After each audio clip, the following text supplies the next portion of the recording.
Nice. Hello and welcome back to Dukes on Twitch. Back today with a green-white depths list. Green-white depths, a deck that came out when Ren 6 was in the format, and I think still has a lot of legs to it. I know that Jarvis Yu and Dom Harvey recently took it through a league and had some really good insights. So if you're keen to learn more about the deck, definitely check that out. You can also find it in kind of a primer on the Green Sun Zenith that I wrote, which goes over the deck, why you'd play it over green-black, why you'd play it over Maverick, and a few little sort of gameplay interactions that the deck has. So this is a deck based around the Dark Depths combo, so Dark Depths and Thespian Stage. We have a few ways to find it, so Elvish Reclaimer, another Reliquary, Crop Rotation, and also once to some extent, which is really nice. We can also replay either side of the copy through Ramanap, which is nice, which I think is a really nice addition to the deck. This deck runs some pretty cool lands, so we're running Flagstones, which is a land we can find with Elvish Reclaimer. It's a land that can get Wasteland, and we don't really care because we have the plains in Savannah to go and get. And it has a few other interactions which are pretty cool. Caracas, which is fairly consistent within these sort of crop rotation decks. Great against Reanimator, great against opposing things like Thalia. It's okay against Leovold, but it's also great against opposing Dark Depths. Bajuka Bog for Graveyard Shenanigans, really nice at instant speed with our crop rotation package. Step for protection, I really like Step. It gives us some outs to things like Icewind Coatl, Swords to Plowshares. You can actually get multiple uses of it as well in the Excavator builds because you can Wasteland your own Step and then replay it from the graveyard. A little bit like what you can do with Bog as well to get extra ETB effects, which is very cool. I'm playing the Canopy because of the Excavator. This deck, unlike green-black, does have a bit of a grind to it, so you do have a second plan, a plan B. So you do have a kind of a mid-range plan as well, so being able to just draw cards each turn with Canopy is pretty nice as well. So I do like it for that. And then just Dried Arbor. I mean, Dried Arbor is really nice. It allows us to accelerate with Green Suns on turn 1. We can find it if we want to take out something that our opponent might not think we have, like maybe some sort of Planeswalker. It's great against any sort of sack effects as well, like Liliana's Triumph. Haven't seen too much of that recently, but it's just really nice to have Dried Arbor in a Green Suns deck. Mox Diamond, of course, is really nice in this deck. Unlike some of the 4-color Loam Dark Depths versions, we don't have anything like Turn 1 Bob or Turn 1 Chalice. We do have Turn 1 Sylvan Library, which is nice. And then also just Mox is a really nice way to kind of progress your mana out and add cards to the graveyard, which are great for things like Elvish Reclaimer, another Reliquary, and Ramanap. I was going to play Loam in this list, and I really did want to find a place for Loam, but I actually really like the Sylvan Library here, and then something like Ramanap Excavator to kind of use the graveyard as a resource. I think that's pretty cool. I think you could definitely build a version with Loam, but I think for now I'm going to slowly build towards it and try to just keep going with the bears here. One sec. Allosaurus Shepherd is of course a new card, the newest card to this list. I think it's definitely worth having at least a one of this Allosaurus Shepherd, which if you haven't seen it already, it's a 1/1 for 1 green Elf Shaman. It can't be countered itself, and green spells you control can't be countered, so not just Knight and Elvish Reclaimer or other creatures, but also Crop Rotation once, Sylvan Library Green Suns. Really powerful effect. Really, really nice to see. Gaddock Teeg I like just because it allows us to have some game against combo in game 1. It doesn't really hurt us too much outside of Green Sun Zenith, but I think I wanted to have Oof or Gaddock Teeg in the main deck, just being a Maverick player and a player that really likes a Green Suns package. And I think because Oof hits Mox Diamond, I think that's a little bit more... It's going to come up a little bit more than just Gaddock Teeg hitting Green Suns. Safekeeper is also nice here, so Safekeeper allows us to protect our threats, increase the lands in the graveyard, which are great for Reclaimers and Knights. And it's just a pretty annoying creature. You have to kind of deal with it before you deal with anything else, so I really like it in depths. To the board, this is a green-white deck, but I am playing black for Plague Engineer. I think Dom did this. Hey, this and that. So Dom Harvey sort of brought in the Plague Engineers because green-white, especially green-white Maverick, has a pretty hard time against go-white strategies. And it's kind of the same for green-white depths. You do have some power in just winning with a 20-20, but it is nice to have something for like elves or goblins where Plague Engineer can really shine. And then just 3 swords as well to help and hopefully go this one. I was going to play the Retreats main, but I kind of want to keep the main deck consistent to the combo. Because Felidar against some decks might just be a little bit too late of a card. I was going to play one main just to see how it goes and see if we see it more. But I do want to have it there for the mid-range decks. Snow will find it very hard to beat, which is nice. And it's a little bit why I've created a different mana base that has a few more fetchable lands and not so many fetches. I think I ran 8 fetches last time, and we had a stage where we had Felidar Retreat out, but we didn't have actually lands to get with fetch lands, so that was pretty rough. For Snow as well, we have Choke. I do really like Choke. I like it in this deck as well with Shepherd, so it can't be countered. 4 ley lines for combo. You could probably bring ley lines down to 3. I know Dom and Jarvis did, because we do have things like Bajuka Bog in the main deck to play out around any sort of graveyard shenanigans, but I think I really like the 4 because it gives you that little more of a chance to have it in your opening hand, and that's just when it's best. That's why I do like the 4 ley lines. Collector Oof and Force just for any sort of artifact shenanigans. Force of Vigor is really nice, especially in any sort of lands mirror where they have Mox Diamonds and Silver Libraries, because you can kind of blow them out, which is pretty cool. Yeah, so what we did in the first game is that I ran 8 fetches, and only I think 6, maybe even only 5 sources to fetch for. And because Felidar Retreat is great in the matchups that go long, it got to a point where I just didn't have targets left in the deck for my fetch lands, and it's not really where you want to be. So fetch lands, of course, do give you a 2/2. But the extra oomph that you get from actually being able to fetch as well and get another land for another 2/2 or counters is really big, and we sadly just didn't have that. So I've reduced it down to 6, and then really having 6 targets as well is really nice, so that should be pretty sweet. That's pretty much it. This should be pretty fun. Hopefully not too much combo. We do have ley lines and Gaddock Teeg and Collector Oof, but I'm not playing anything like Deafening Silence or Thoughtseize, so we don't have too much interaction on turn 1 outside of some sort of Mox Diamond start. So hopefully this is cool. We'll see how it goes. Yeah, I've been pretty excited for this all day. Still feeling a little bit rough, but hopefully we can make it through the full league. Playing green white depths, nice. All right, nice.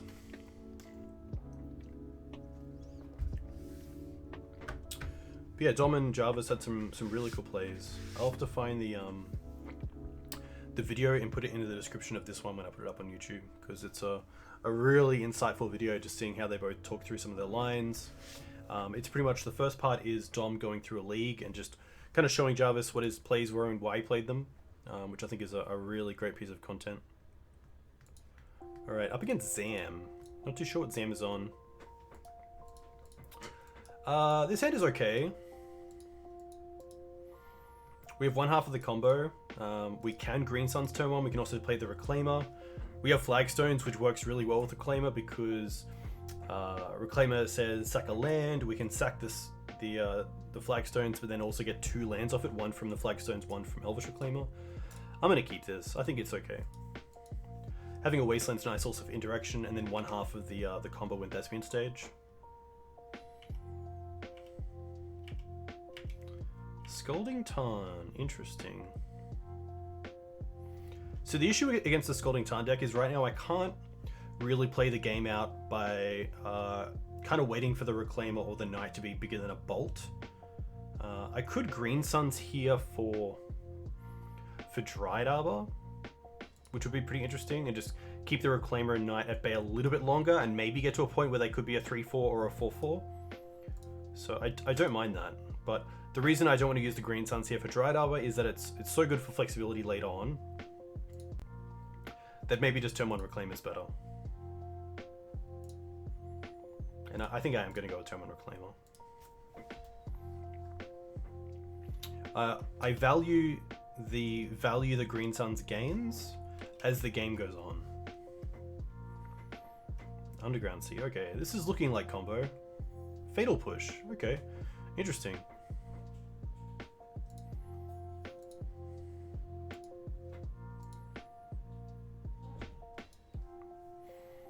See what happens here. I wonder if I want to untap, upkeep, draw, play Wasteland, Green Suns for Dried Arbor, and then Wasteland the Underground Sea. Yeah, it does look like Grixis. Fatal Push is a card that I haven't seen too of much recently, and the mana base definitely puts me towards Grixis.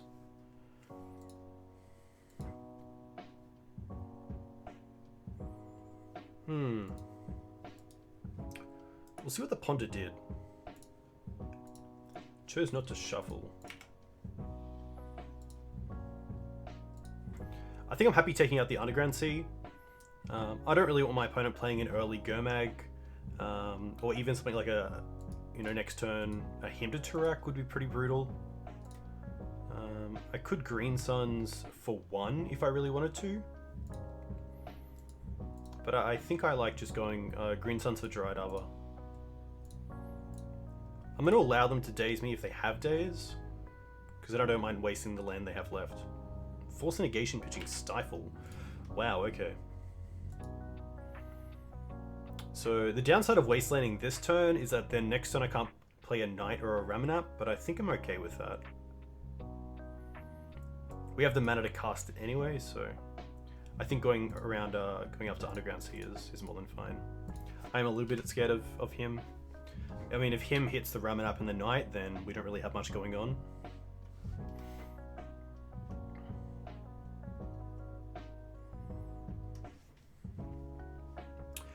Yeah, I guess the one nice thing about Grixis right now is that not many people are playing it, so you do have, some room for creativity with the lists.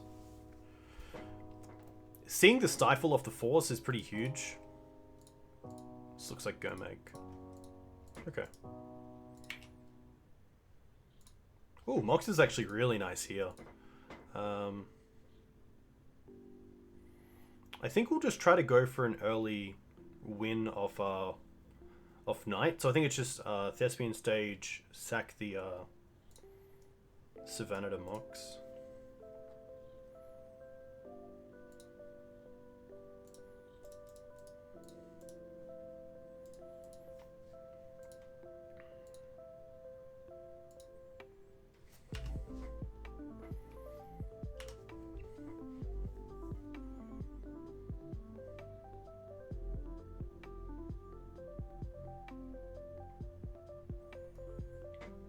Yeah, definitely an interesting choice to play Grixis in this current metagame, but all power to them. Oh, Wasteland, okay.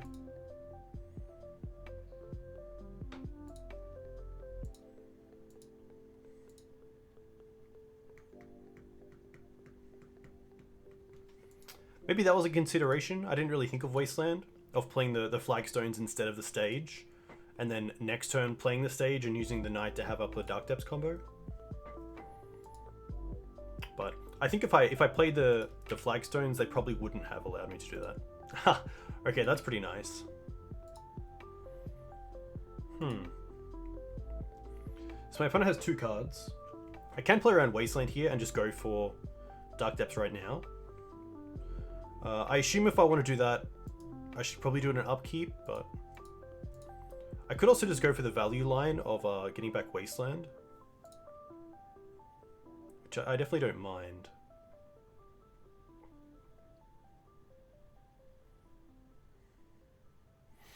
So a few options here. We can use the Knight here to actually get out this Ramanap and then get back Wasteland from the graveyard, which I don't mind.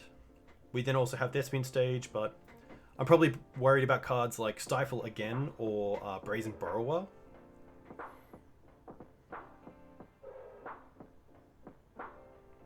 Yeah, I kind of like the grind as well, so I think I am going to see if we can get some kind of value here going. It looks like my opponent's F6'd, so that's kind of nice.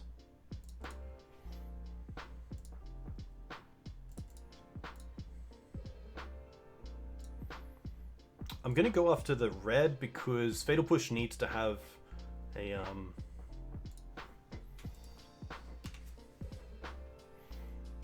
permanent leave the battlefield.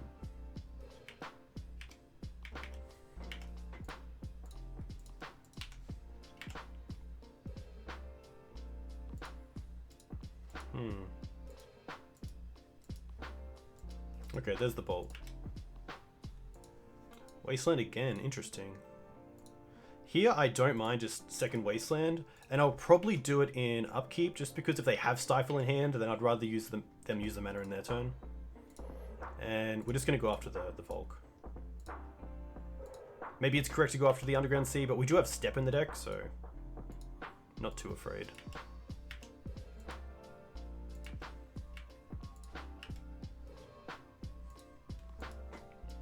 That's pretty interesting. Hey, DW Donut, happy long weekend. So I don't think I want to play the stage yet because of the Wasteland. I think I'm happy going with Flagstones, and then maybe using Crop Rotation to get rid of the Wasteland on their side. Anything Legacy related happening this weekend? I'm not too sure. I don't think so. You have a crop rot to get rid of the stage, so you think it's fine? Yeah, that's fair enough. Could even just crop for another stage. This is going to be okay.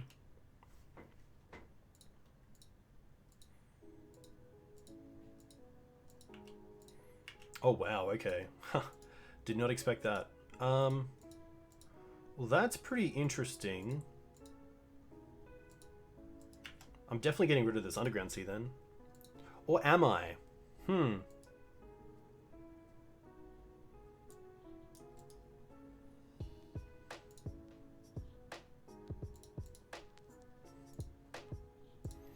Crop away the Flagstones.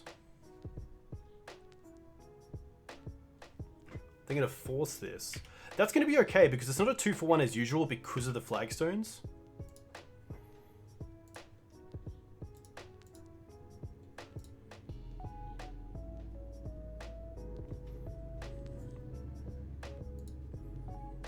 Do I want to use Knight this turn? I think I do.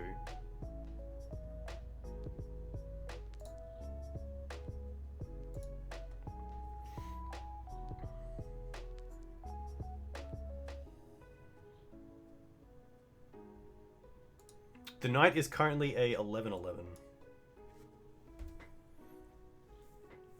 What have we wasted? I believe we've wasted 2 Volks and a 1 Volk, 1 Underground Sea.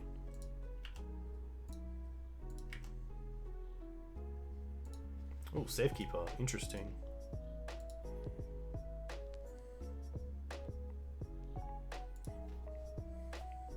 I mean, now we just have it.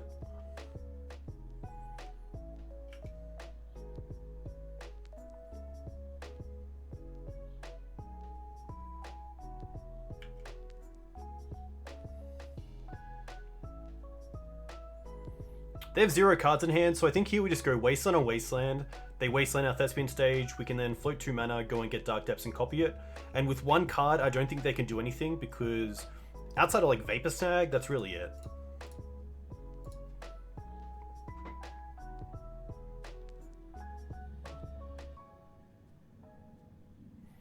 They can't even draw into Baleful Strix because they need a land and Baleful Strix. So now we can float 2 mana, sack the Savannah, go and get Dark Depths, use the 2 mana to turn Thespian Stage into Dark Depths, keep the Thespian Stage version, sacrifice it, get a 20/20 that's flying, and that luckily gets us there. Grixis is going to be an interesting one. I'm not too sure if they have ways to actually shut down the combo outside of Wasteland. So there is some thought of bringing in Felidar retreats and going just mid-range. I think Gaddock Teeg can come out. Knight of Autumn's an interesting one. There's probably not too many cards that I'm really that worried about. I could also cut down on some crop rotations, seeing that I don't really want to get 2-for-1 too many times. Especially seeing they're also playing Force Negation. I could even go down on a depths if I really wanted to, but Crop's also interesting because it is good with Felidar Retreat and also Wasteland. Brazen Borrower, yeah. I think Brazen Borrower is a good card to be aware of in this matchup. So if I bring in these three, I think the Knights are still great, especially against their mana base. I think that Ramanap is fine, especially if we're wanting to grind. Sylvan Library is a great card, and usually they only have the out of Brazen Borrower or maybe something like Engineered Explosives, but otherwise nothing great. Safekeepers are fine. Allosaurus Shepherd is fine. I could see myself going down on Safekeepers because I'm not really going for the combo in the following game. So maybe even like something like this seems okay. I don't really need this though. Maybe it is just Safekeeper. To be fair, if Safekeeper eats a Bolt or a Fatal Push, I'm probably very happy because it's a removal spell that isn't going at an Elvish Reclaimer or a Knight. So maybe there is some reason to keep it in. You like Plows and 2 Plagues? I guess seeing the Gurmags, it might be nice to have a way to deal with them on the field. And Plagues are kind of nice as well because you can name something like Bird to stop Baleful Strix and then also have a blocker for Gurmag. This is probably a matchup where I'm not too sure on the Once Upon a Times, but I have seen in the past some blue players be very aggressive with hitting once.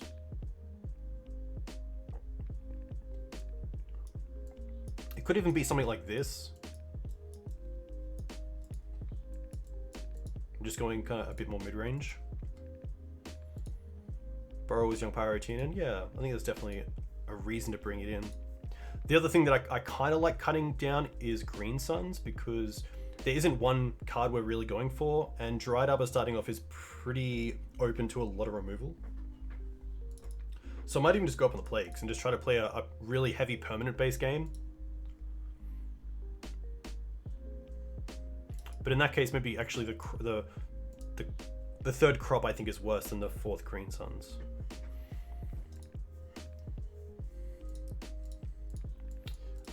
This is an interesting hand. So this is a 1-lander that I don't think I can keep. I think this is a little bit too risky. These are the kind of hands that I could probably keep and just lose because I've kept this hand. We did see our opponent was on Wasteland, so it would actually be interesting to see if they would aggressively go after, say, Sylvan Library, Savannah. If we got Savannah, or if they would keep the Wasteland as a way for them to deal with Dark Depths, because they probably don't have too many ways to deal with it. Yeah, I am gonna mulligan this. Grixis could also be playing Thoughtseize, and this hand is pretty bad if they know that it's, you know, quite restricted by the mana. They can then kind of pivot their strategy to start going after our lands or our early creatures. So I'm gonna mulligan this. This is a lot better, and the Sylvan Library is really nice. So I'm gonna keep this. But it's a case of what do I drop? I think it's one of the lands. It could also just be Knight, just to make sure I hit my land drops.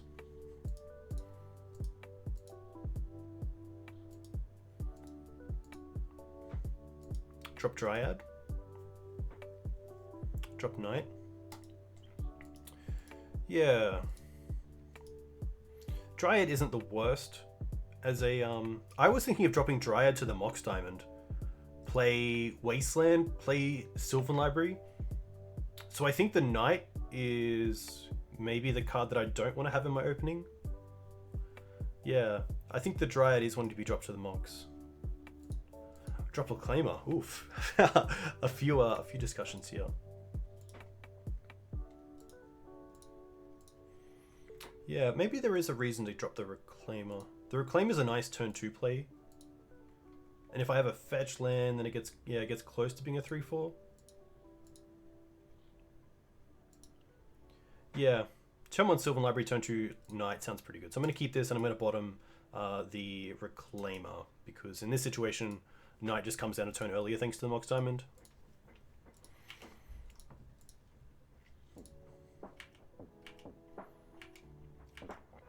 Interesting hand. Ooh, Plague's nice, okay. I do want to play around some sort of effect like daze, so I'm gonna go for Caracas and not play the Wasteland in case my opponent sees the Wasteland and goes for like a swamp or a basic island.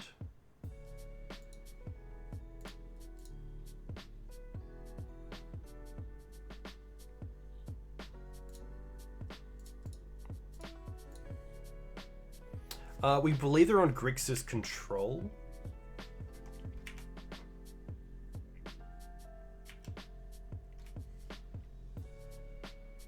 Brainstorm is fine. Wow, it resolved. Okay. This is going to be really nice because Grixis doesn't usually have a fast way to... Ooh, this is quite aggressive.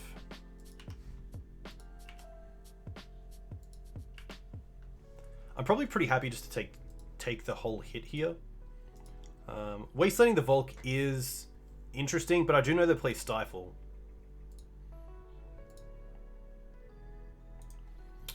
We don't have a shuffle either, so that makes me want to pay the 8 even more.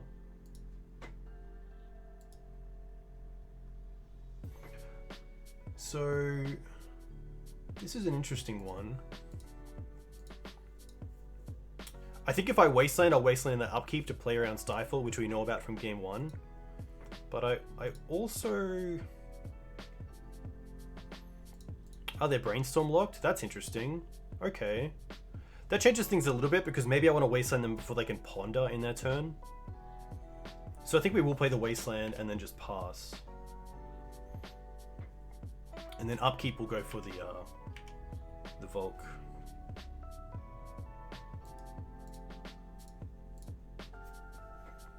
And if we get Stifled, it's probably okay.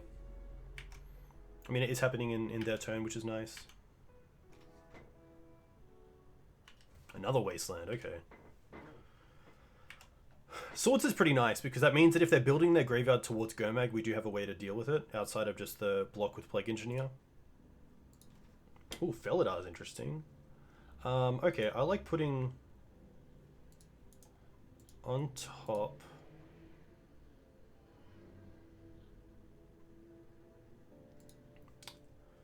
Probably keep the sword. We actually have a 3/4 Elvish Reclaimer, which is pretty nice. So maybe Forest into Elvish Reclaimer is better. I don't mind that. Yeah, I don't want to be too aggressive against this deck because there definitely are draws where if we go to 8, you know, we're only within so many surgical. That's fine. I guess that kind of changes our line for Reclaimer, but that's probably okay.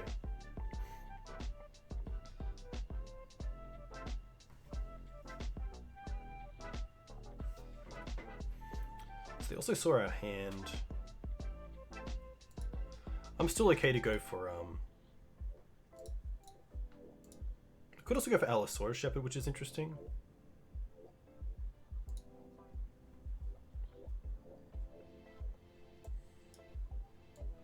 They have 4 cards left. Yeah. I like Reclaimer. Yeah, sadly the Dry Double was discarded to the turn 1 Mox, but...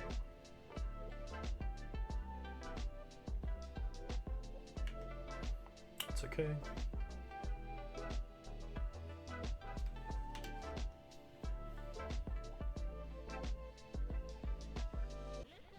Dreadhorde, interesting.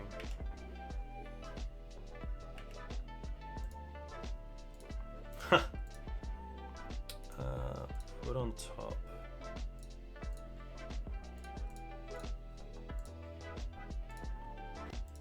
I'm gonna play the Canopy because at least if they go to Wasteland it, we can just draw off it.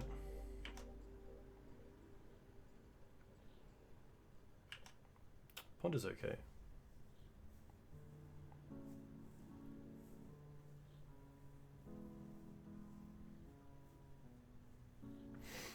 Yeah, Dried Up is an interesting one, especially against Grixis. I don't believe it's a mana source that I can really rely on in a deck with so many ways to deal with it.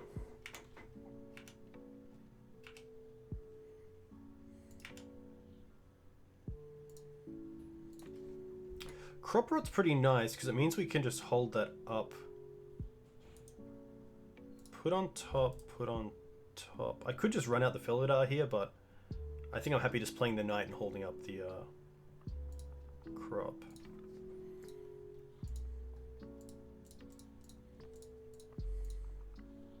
Knight's currently a 4/4 as well, which is nice. Yeah, I do like playing around as much as I can. Ashiok. That's pretty spicy.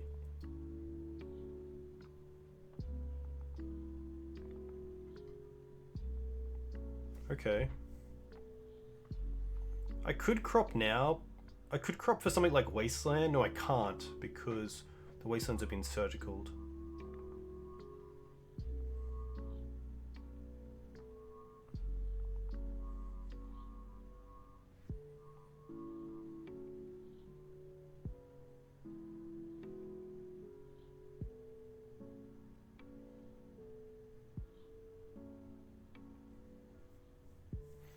This is interesting. So they'll target us and the knight will become a 3/3. Sorry, a 2/2. And then in our turn we can sack the canopy to make it a 3/3 and we can also crop on our turn. But we can't search off that.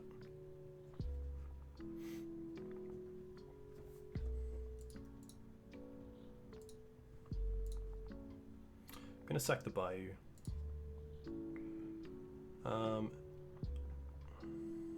I kind of just want to get a fetch land here. No, I don't, of course, because of Ashiok. I'm just trying to think of a way that we could kill the Ashiok next turn because the knight will be reduced. But I think just stage here is fine. Three cards for our opponent.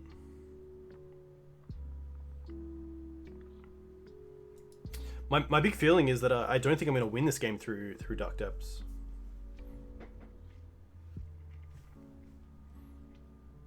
But maybe it's okay. It does also mean we can copy their Wasteland if we really want to.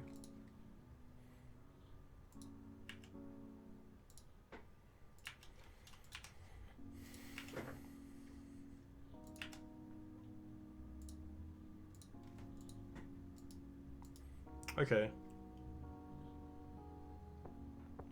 Can't Zenith, but put on top. Put on top because we can draw it anyway with this canopy.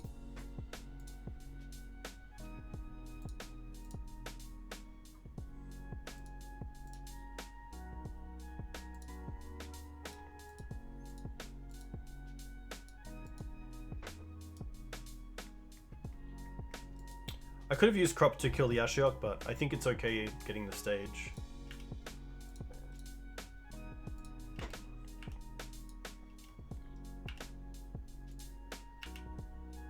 And I'm just going to use the stage now, because if they use the Wasteland in response, I lose 2 lands.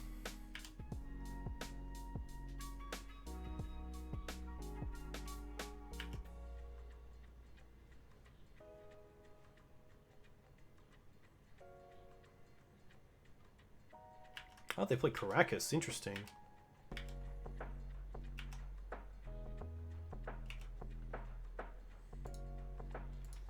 Huh. Okay.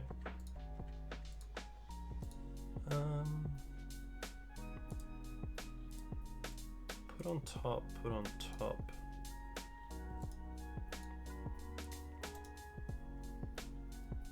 Play flag. Play plague. I'm gonna name Bird because of Baleful Strix. It's probably the most annoying card.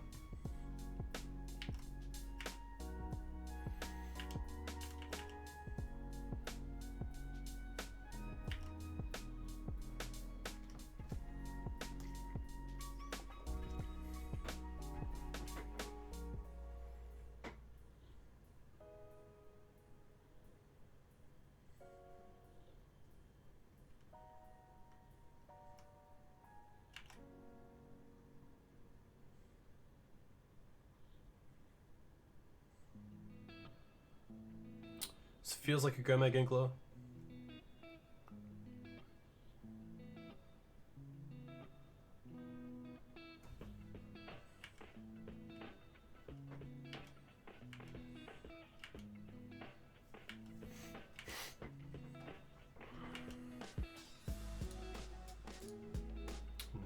Knight's pretty sweet. Still a 3/3, but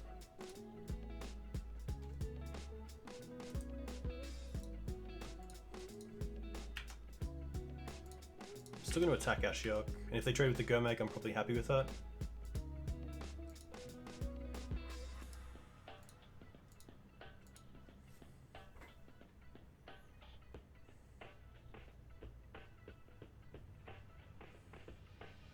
They have one card left. Cool. Okay.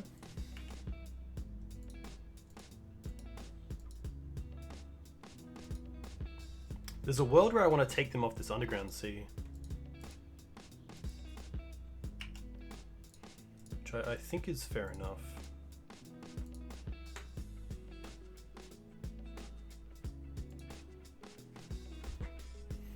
Yeah. Also making the knight at 4/4 is pretty nice.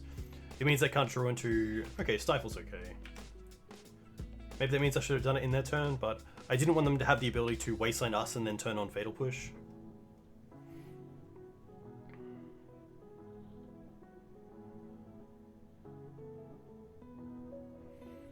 We also know we have the backup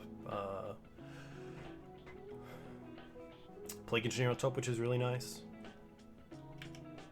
Interesting.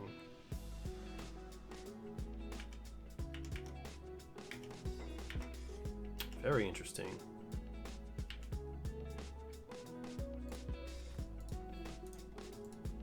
Put on top. Put on top.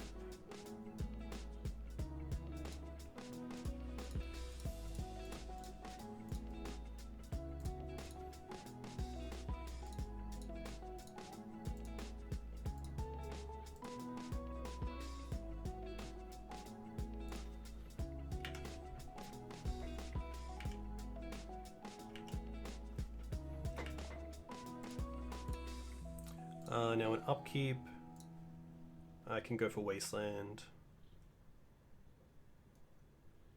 We didn't have any Wastelands. Classic. I'm just gonna bog them. That seems fine.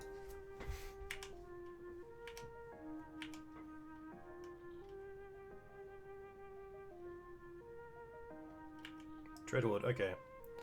Nice.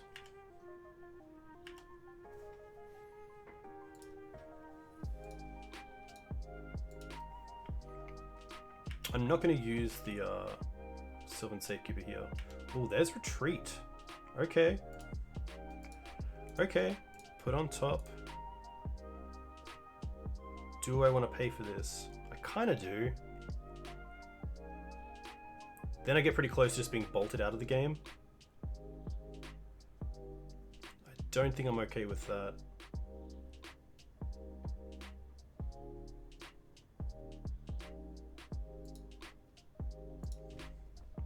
Yeah, paying is super risky.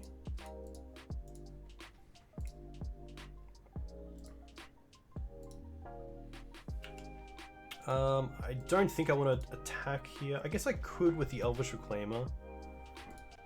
Start to get a beatdown going.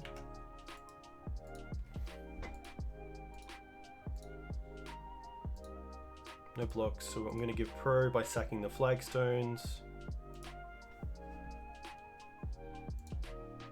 Get a Savannah, we trigger the Felidar. I think we'll just go for counters because it gets the Safekeeper out of Plague Engineer range, which is pretty cool. And then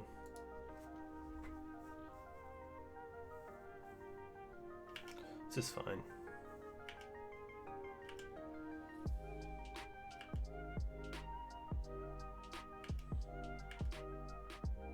The point of doing something now is getting in an extra damage, but I don't think it matters.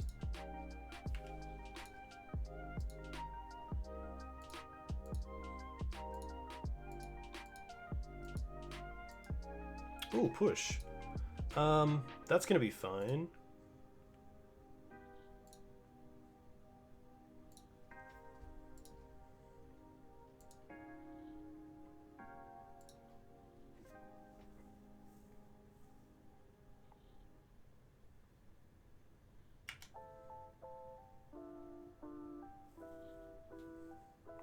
Haybo Insanity.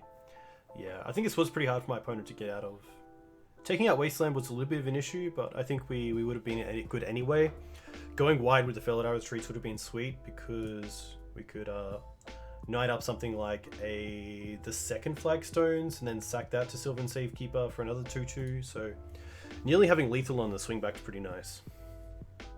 I don't know if it was a Delver. It might have been like Delverless Grixis control, which, yeah, it's very interesting.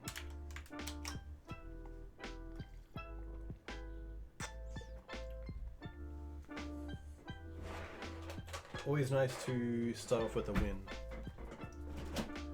But yeah, Felidar, they're really nice. Maybe a little bit win more, but nice to rely on if we didn't have anything else.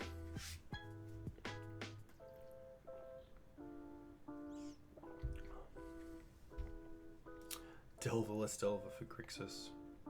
Yeah, I guess we'll never know. Unless we play against them again in some other league.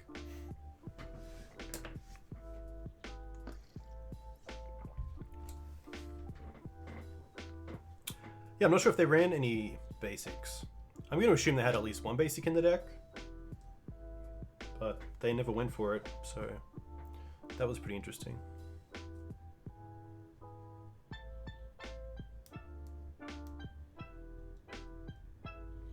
Delverless Delver tends to play 3 basics. Yeah, they were all in on their jewels.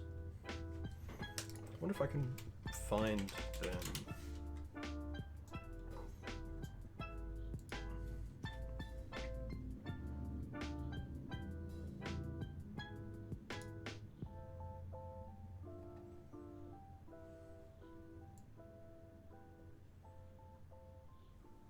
Yeah, so this is the last list that they played, and it wasn't playing Delver. This list isn't playing Stifle either, or like I'm assuming it wasn't playing these. This definitely looks more control-y than the version they were playing, so maybe they switched over to a Delver version, just didn't see Delver. Pretty cool, but Grixis is usually pretty interesting because they can just trade resources so well with you. Fatal Push is a pretty great answer to Knight of the Reliquary. Probably the best 1-mana answer because swords can sometimes be a bit of a slog if you're trying to win by combat damage as well.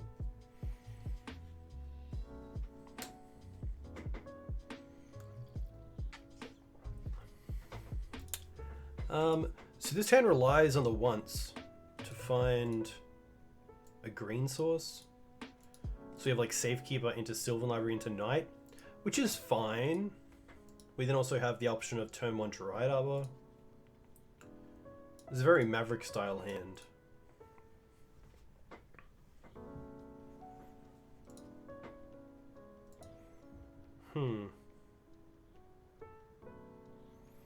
So obviously this hand makes Mox Diamond not the greatest draw. I think I'm okay to play this. I'm going to see how this goes. Just have a pretty nice curve to it. And Sylvan Library is probably our best card against Snow, so pretty happy there. I'm going to cast this now.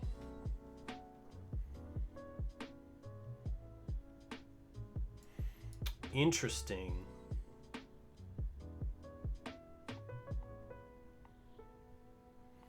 I kind of like Reclaimer here. Reclaimer into Library. It's a little bit slow. Snow-covered Island doesn't give it too much away.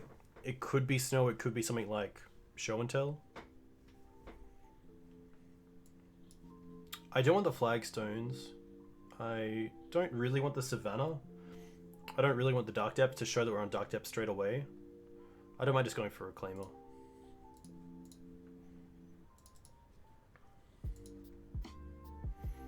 And I think just in case there's show, I might try to go for the Knight early on, but Caracas is always pretty sweet.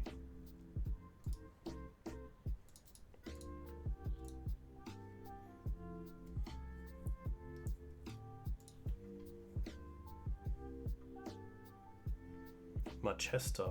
Is that the Mardu crown person? Interesting card. If it gets in, it gets in. which is pretty sweet. The haste is always really nice, because sometimes D&T doesn't have the time to set up, but tricky to say the least. I'm just going to slam the knight here. There's some reasonable plays to just playing out the Sylvan Library. Oko's a bit of an issue, I'll be honest. Maybe for that reason, I'm going to go with Sylvan Library into Safekeeper.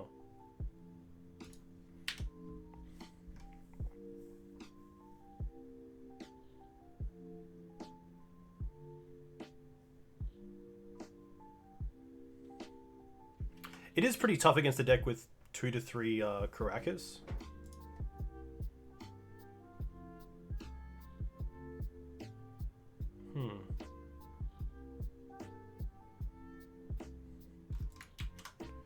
I wonder if they're running Terminus. Surely not. If they are, I'd probably rather lose the Safekeeper.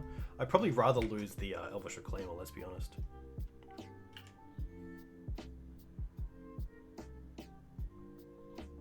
Looks like they're going after the Dried Arbor here.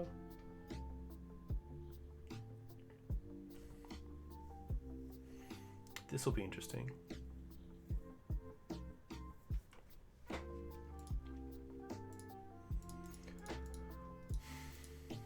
One card I probably am a little bit scared of here is main deck Back to Basics. Yeah, okay. That's fair. Brainstorm's okay.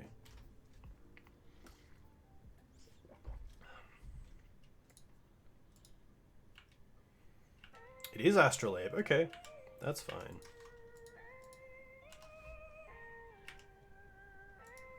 Oh, if I can find Mox Diamond, I'll be a very happy person, because then I can Wasteland this turn as well. No Mox. But because they're on Snow, I'm probably happy to pay at least 4 here. I'm going to pay for the basic and put back the Flagstones.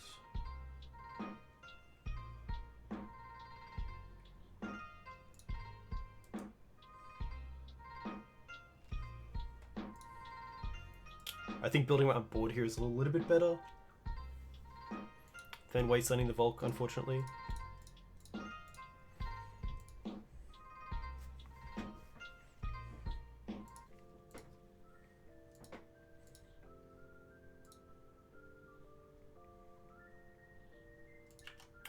Brainstorm, okay.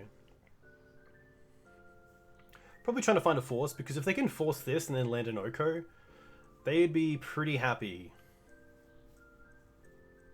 Don't have a great way to deal. Wow, okay.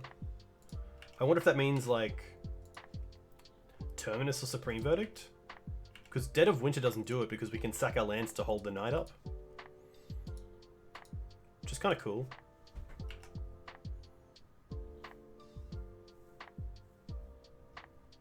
Looks like Supreme Verdict. Okay. Okay. Ooh.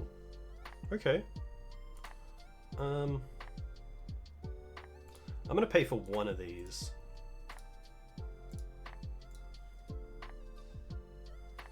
I'm gonna drop the Caracas. I don't think Caracas is really that great in this matchup.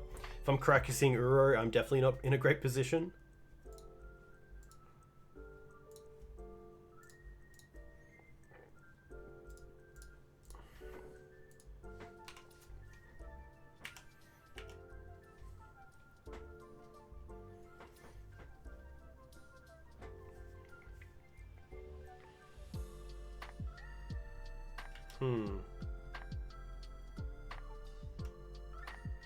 Okay.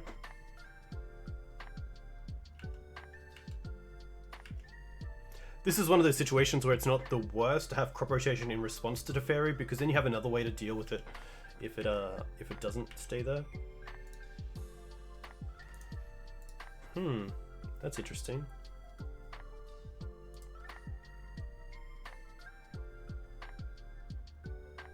I'm gonna put back the Safekeeper just because... Maybe not. Maybe I'm paying for the Safekeeper here because I do want to... Yeah, I do want to fetch away the Mox Diamond. They don't have the greatest clock. I think I'm okay with paying here. play the Verdant, play Safekeeper, and then play the Reclaimer.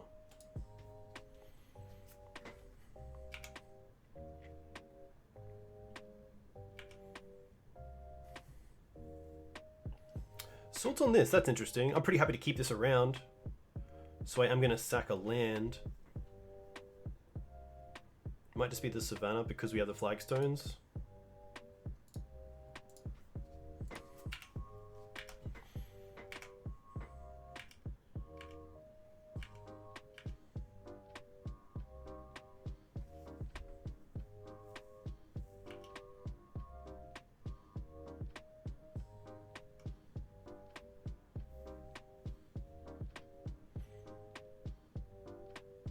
Now the issue is something like Icewind Waddle.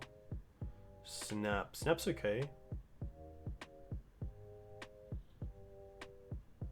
Snap Swords. Probably more than happy with that. What are you going to go after? That. I mean, we have the means to protect it.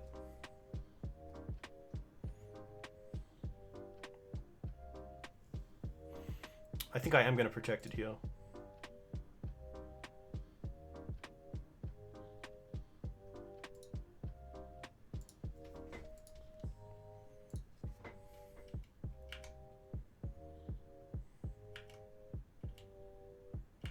But then I probably don't want to get Dryad Arbor now.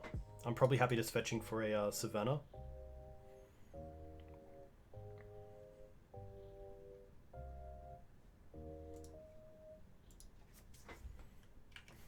Now we get a fresh look at library. Bog's actually pretty sweet. Oh, double knight. Wow, okay.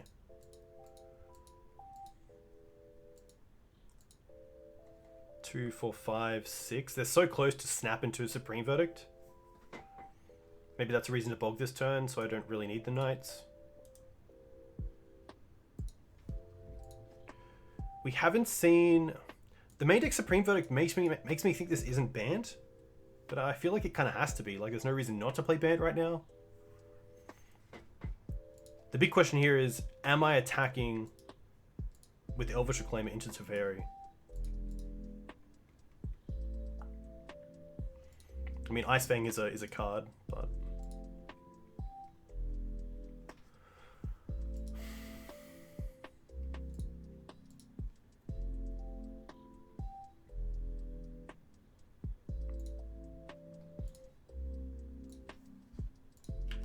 Yeah, I think Thespian Stage is a little bit better as well. That's probably a great point.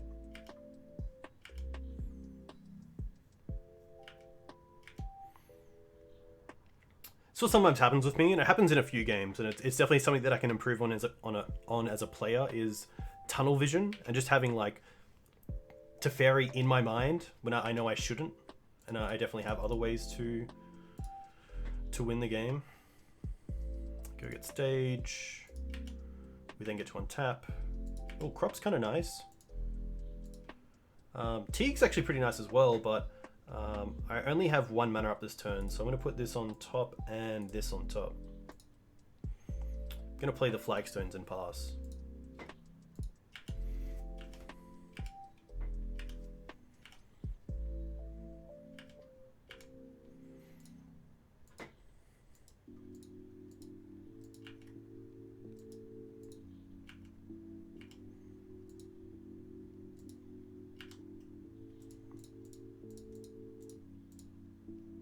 I guess I could have Council's Judgment at instant speed because of the Teferi. That'd be pretty good.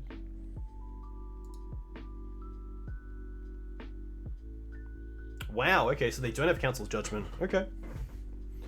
That's pretty nice. This is a matchup again where I like Felidar Retreat. I do like Choke.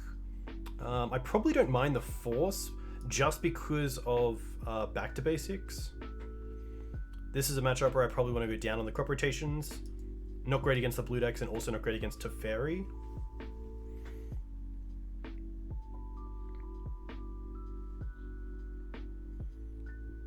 I'm going to go down on a Wasteland as well. Maybe even two.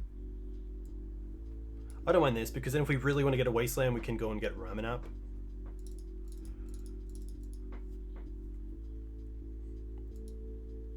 I think I like this. Everything else kind of has its place.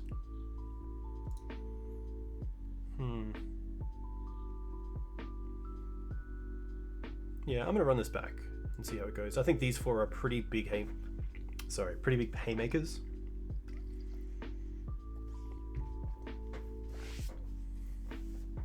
A Mox Diamond hand would be sensational, and we get it. Okay. Okay. Yeah. Keep. I really want to put together some sort of Aether Vial deck that plays green-white and has Allosaurus Shepherd, so you can cast a green spell, they got to counter it, and then you Violin Shepherd. One day. One day. Alright, what do we draw? A Knight. Okay. I'm going to start with Mox. I'm probably pitching the Wasteland here. The Wasteland definitely has less influence on this game than Bojuka Bog does, but Bojuka Bog comes in tapped. So this turn I kind of want to go Safekeeper and Shepherd. And then next turn go Knight.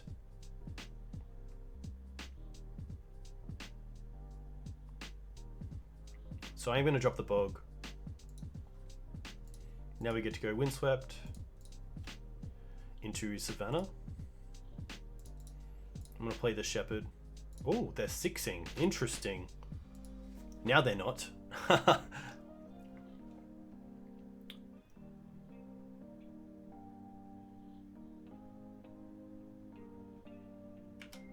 Cool.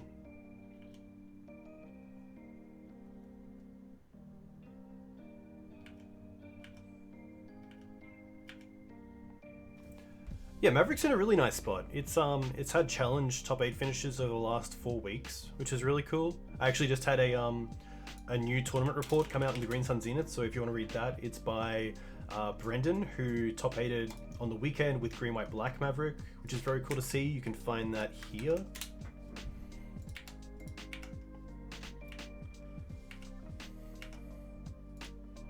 I actually really like Gaddock Teeg here. I think Teeg is so much better because it stops things like Brainstorm and Determinus. The question is, do I want to attack? And I probably want to get in at least one here. If they play a Snapcaster, they play a Snapcaster.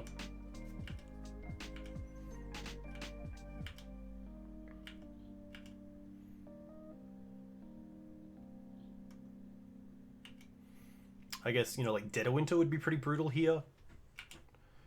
Or maybe Council's Judgment would be pretty bad. Mentor, okay. Mentor's going to be nice, but we're going to have this Knight next turn as a 4/4. Best draw is a land. Marks, close, okay.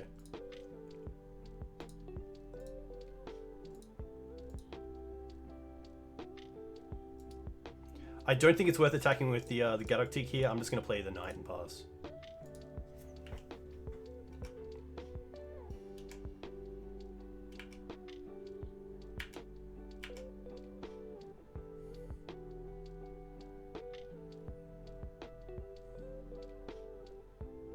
Another Mentor, that's fine. We don't have a way to get rid of them, which is pretty... classic. Okay, that's pretty good. We're just gonna pass here, right? There's really nothing our opponent can do. Especially at 16. Preordain's gonna be okay. I guess they could have Caracas, but then we have the Wasteland anyway, so that's why I want to hold the Knight till end step.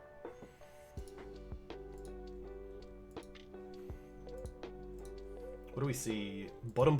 Okay, that's pretty good. Ponder. Alright.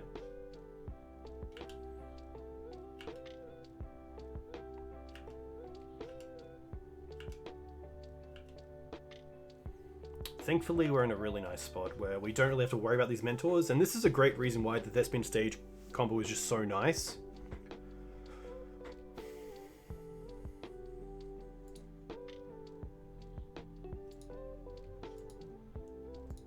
They chose not to shuffle, which is interesting.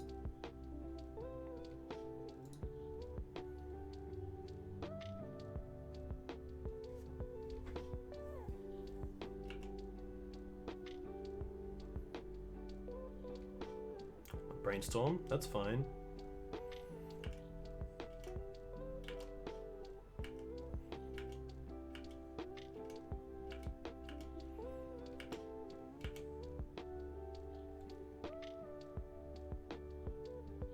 Yeah, nice. I don't think they had any out other than even swords, one of their own creatures, to go to 21 doesn't do anything because the swing back is just going to kill them anyway. Unless they had Caracas, they could swords their own mentor, gain 6, go to 21, make sure they have blockers on the ground for these creatures, take it, go to 1, and then untap and play Caracas. But then we have the safekeeper anyway, so it doesn't work. Nice. Alright. Dark Depth's being pretty nice.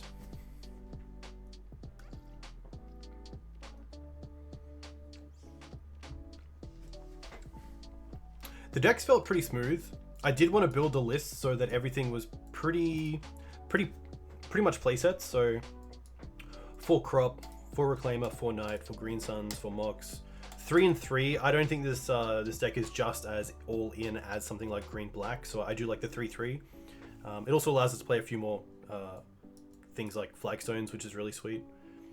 I did want to play Loam, but as I said before, I kind of finished on the Sylvan Libraries because we don't have too many ways to interact with the graveyard outside of Ramanap, and that's really it. I could play something like Savine's Reclamation if I really wanted to, but you know, we're not a Punishing Fire deck, we're not anything else, so...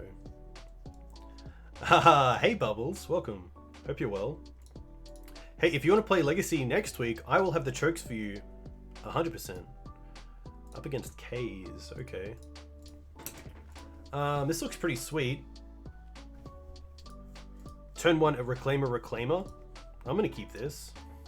We also have the Once to go and find maybe one piece of the combo, which is pretty good.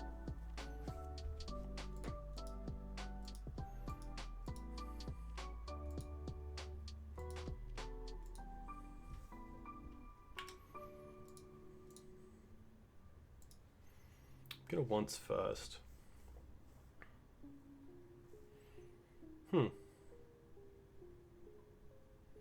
I am gonna take the fetch. I'm gonna play a fetch. I'm gonna play a Mox.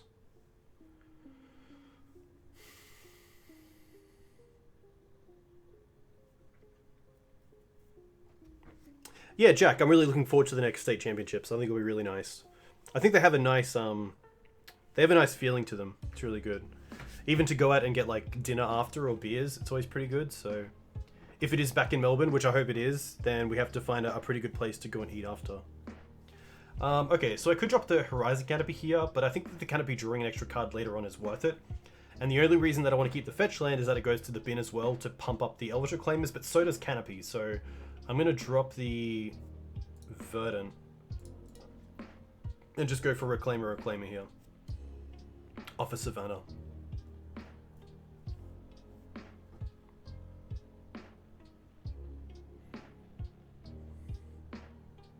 Ah, interesting. Yeah, only playing the one Shepherd. I did get 2, but I couldn't find room for the second.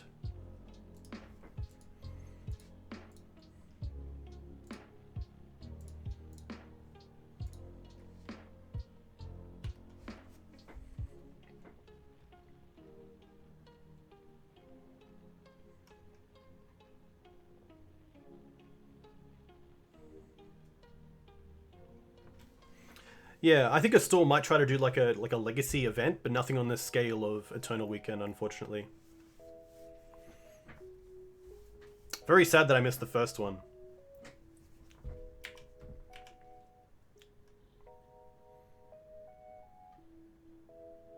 Polluted Delta. Okay. Polluted Delta pass. Interesting. So now I have the dilemma of, do I want to keep up...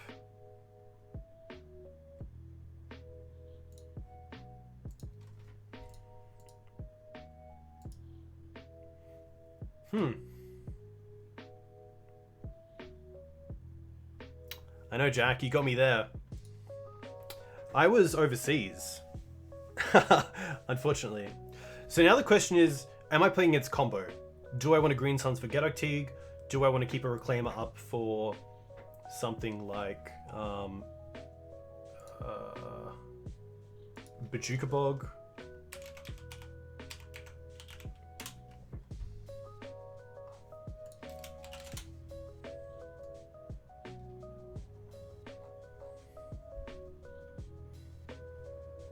I can Green Suns for 2. I really want to use this Canopy now so that I can make these Elvish Reclaimers 3/4s.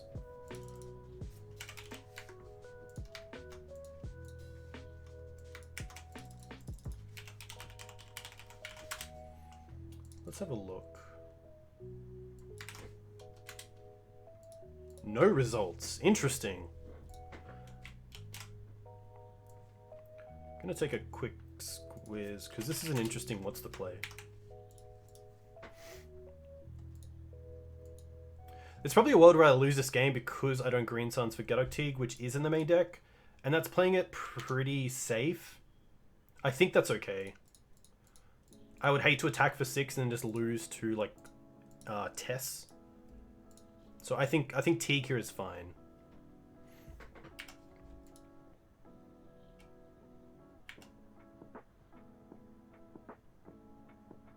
Oh, Spell Pierce, okay.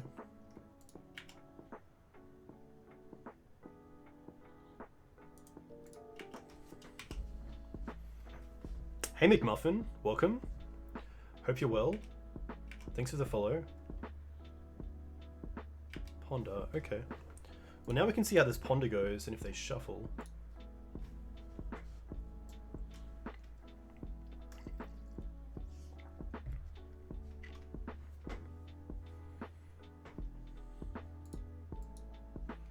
Chose not to shuffle. Okay, that's always a little bit scary.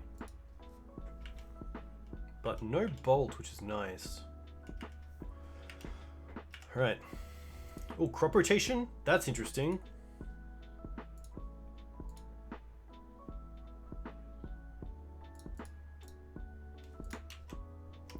Maybe then I just want to draw a card here.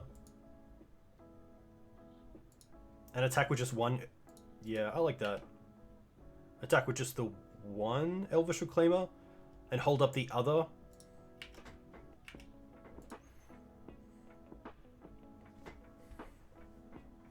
I could attack with both, but I like keeping one up to get one part of the combo.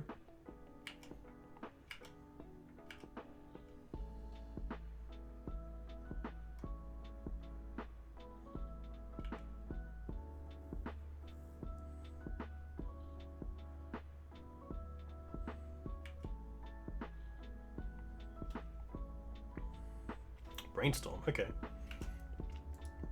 I'm probably actually happy to Wasteland here, to be honest.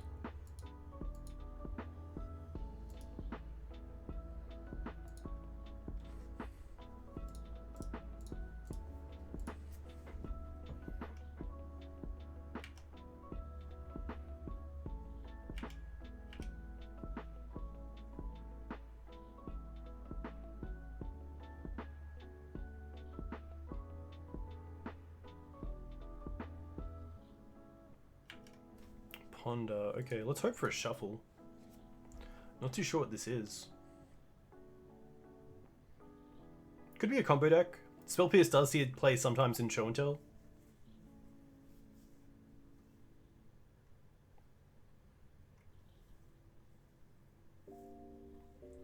Spell Pierce could also be like a blue-red Delver Shell.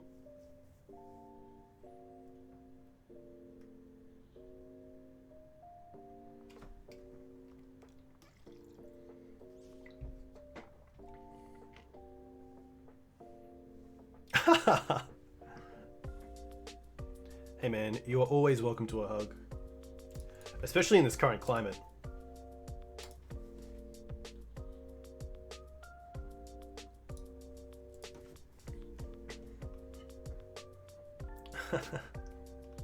Alright guys, in chat, what do you think this deck is? Oh, Snow-Covered Mountain. Interesting. Maybe this is just Delver. Overblast? Interesting. They're just trying to draw a card here. This is a very interesting card. I don't think I've actually ever seen this card. Maybe this is just Blue-Red Delver, but it wants to play this to kind of have their own Veil of Summer in a way. Huh. Very cool to see. I'll give them that. It is just going to be a pass back. That's more than fine with me. Knight. Attack for 6, attack for 6.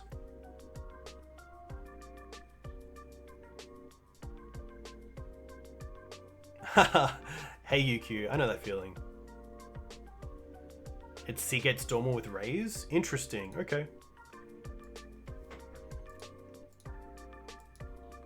I think we just get him for 6 here. I could crop for Flagstones and then use the Elvish Reclaimer to then have 3 mana next turn, no matter what. But I think just attacking for 6 is good because if they need to fetch, then it puts them on lethal the following turn, which is probably the way that I want to end this, so I just want to get out of this quickly.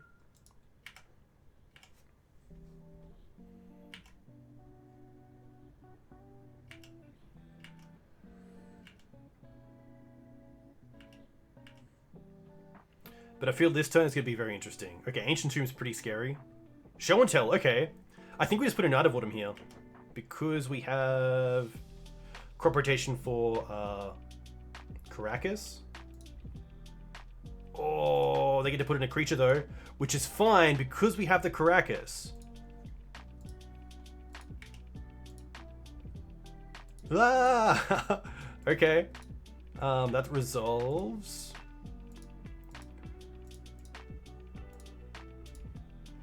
One time. One time.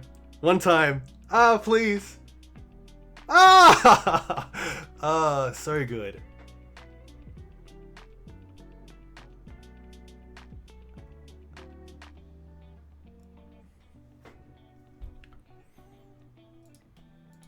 Come on now. Hey! There we go. That's what we wanted. Nice. The scary thing is, though, we don't have much out of the board. I do like the Force. I do like the Choke. I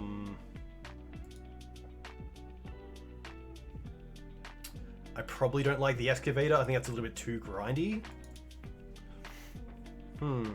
Probably don't need the Bajuka Bog either. It's probably just as simple as that. Oof is interesting. I didn't see Lotus Petal, and I probably don't think they're on Lotus Petal. Interesting, though.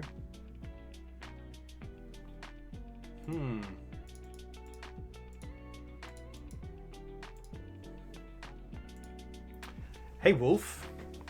Yeah, pretty happy. I'm currently playing against Blue-Red Show and Tell, but they have some interesting cards in the deck. Currently up a game as well. Unfortunately, not too much in the sideboard for Show and Tell. Ramanap's not maybe the worst because there are instances where we might want to use Caracas twice. And Ramanap allows that by Caracas a creature, Wasteland our Caracas, play Caracas from the graveyard, Caracas a creature. Maybe, if that comes up. It might be Safekeeper. I'm going to put them on sweepers rather than targeted removal. So I think just one Safekeeper is fine. Just see how this goes, and hopefully we can get there. Very lucky to have the Knight of Autumn. Oh, okay. Perhaps a little bit too slow, but it's a really interesting hand because we have the combo. So turn 1 Allosaurus Shepherd, turn 2 like nothing. If one of these knights was a Mox, I would be a lot more interested in this hand.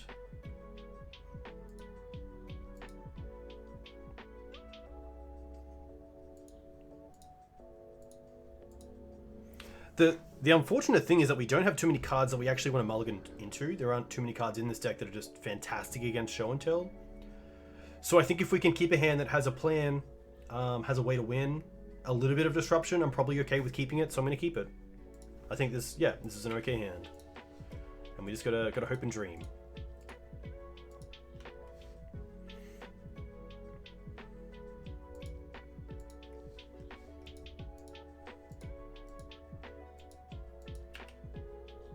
Oh, crop rotation's really nice. But I'm gonna just go for Shepherd here. Shepherd making the crop rotation uncounterable is really nice.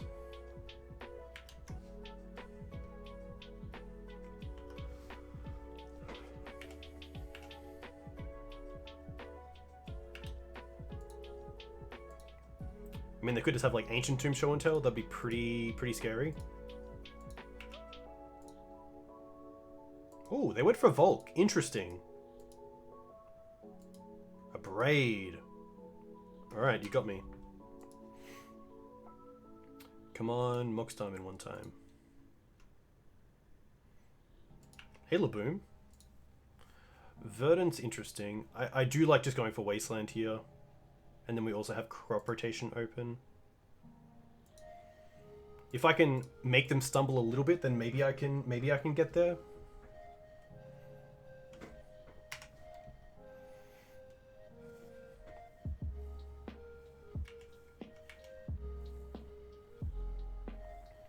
How's Brisbane's Highlander scene at the moment? Really good. Really good. Big fan of it. That's actually pretty nice, because now we get to go Reclaimer.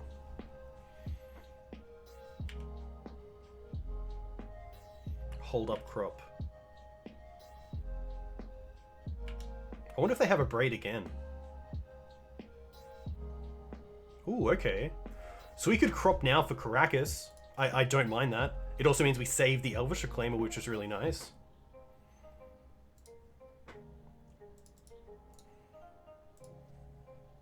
Bang. See that coming? I don't think you did.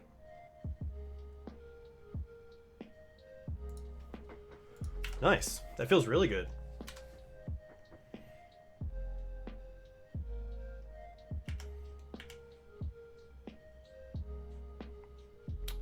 But now we need to fade Show and Tell.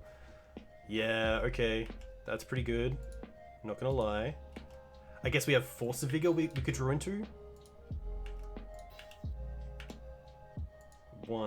Once doesn't do enough here. But we can hold it up.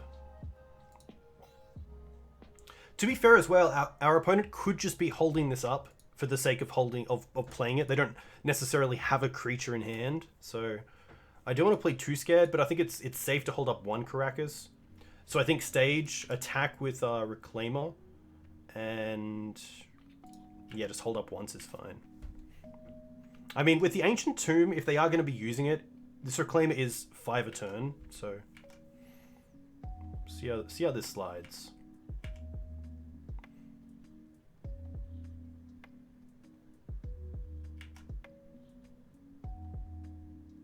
Grizzle, okay. Going down to 5 is interesting.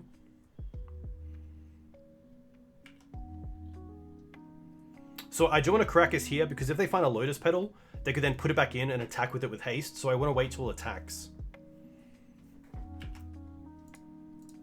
But I don't want them to hit both Lotus Petal or Red Source in a land and Emrakul. That would be pretty bad. Because of course, Emrakul's kind of tricky, to say the least.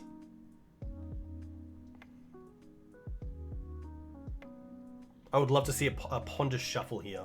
That's what I really want to see. And you don't see too many these days, so they chose not to shuffle. Okay, so that makes me think they have another Red Source.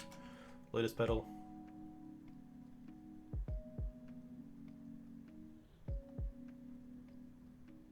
They're going to crack it. For Emrakul. Do they have a red land as well? No. So we can stop in combat, but then they draw some... Yeah, okay, this is kind of tough.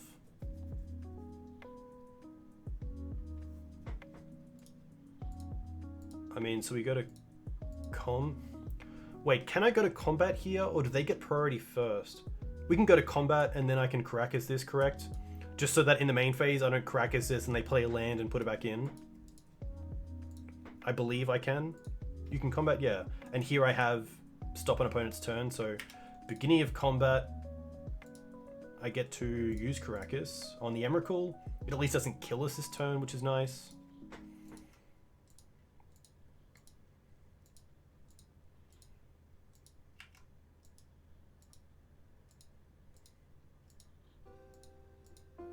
I'm going to once in response, just in case they have force in hand and they have to pitch something in their hand to force. They can't draw 7 in response and then pitch something that is worse than the card they would have to pitch otherwise. Interesting.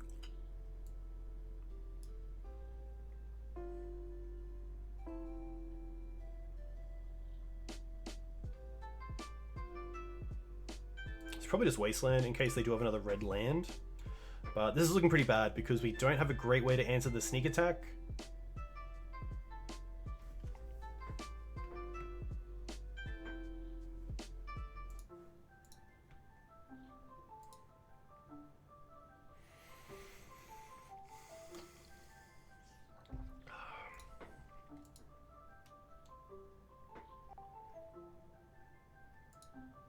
I really need Force of Vigor here. Knight of Autumn would be great. Don't have great ways to answer sneak.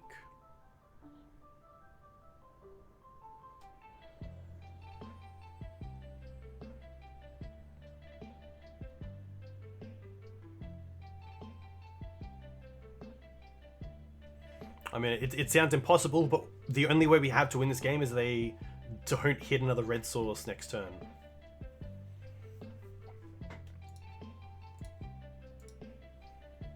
Alright.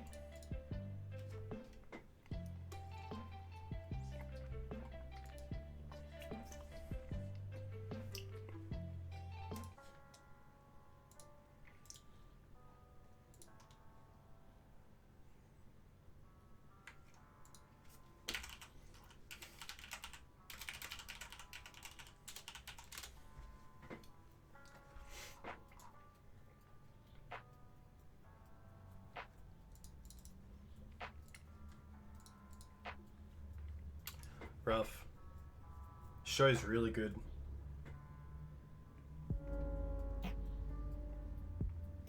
Grizzle's a bit of an issue.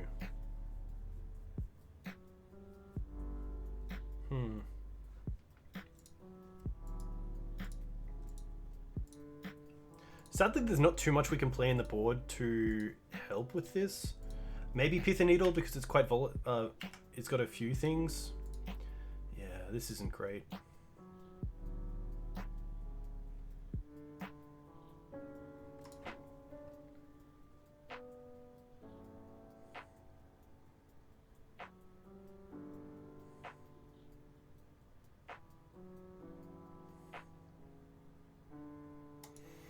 I think the only way we win this is that our opponent uses their mana ineffectively, and we get to wasteland their second red source before they actually go to combat.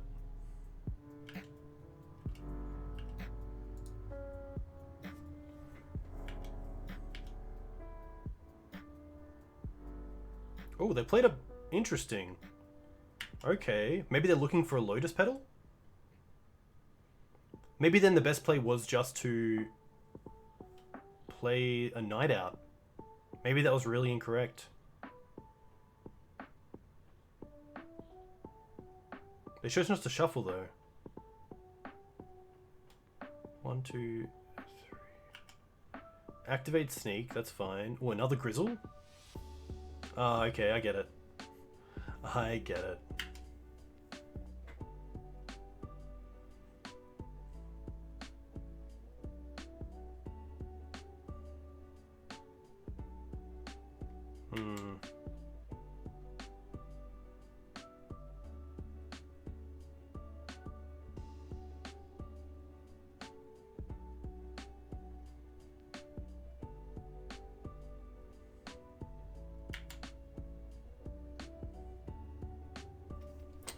Yep.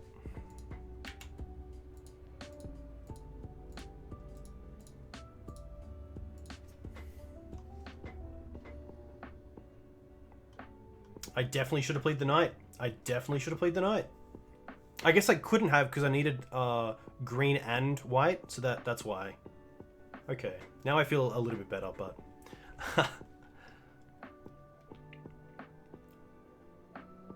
Go down to 7. Oh, show and tell. Okay. Oh, what is it going to be? Oh, actually, we can put in Dark Depths here. Yeah, let's put in Depths. Omniscience, okay.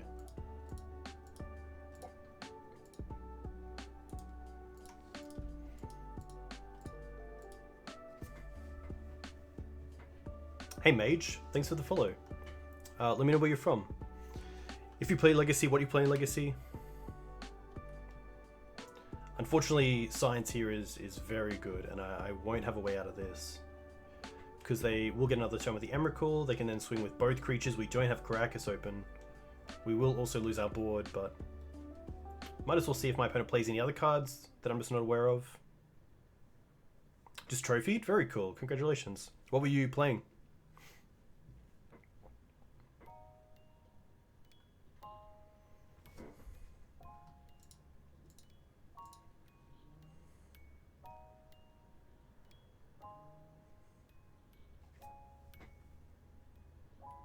Hey Jig.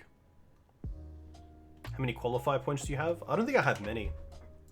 Maybe like single digits?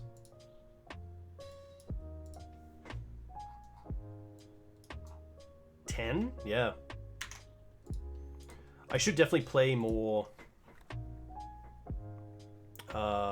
events other than leagues. Okay. I'm going to bring in Oof, seeing that we saw Lotus Petal. I think that's enough to bring in. Seeing they brought in a Braids as well kind of makes me want to keep the Elvish Reclaimer.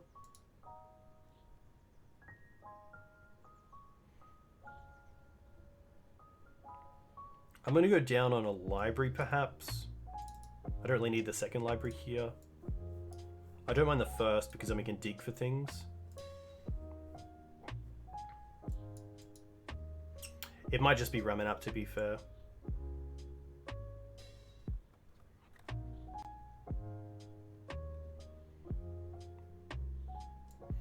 There is just so many corner cases with Ramanap where it's okay. Like, I have seen Wasteland in the past in Sneak and Show decks, just as like a one-off, but maybe not.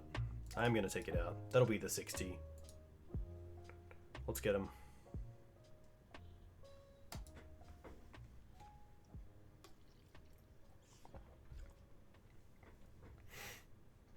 Would love to play first.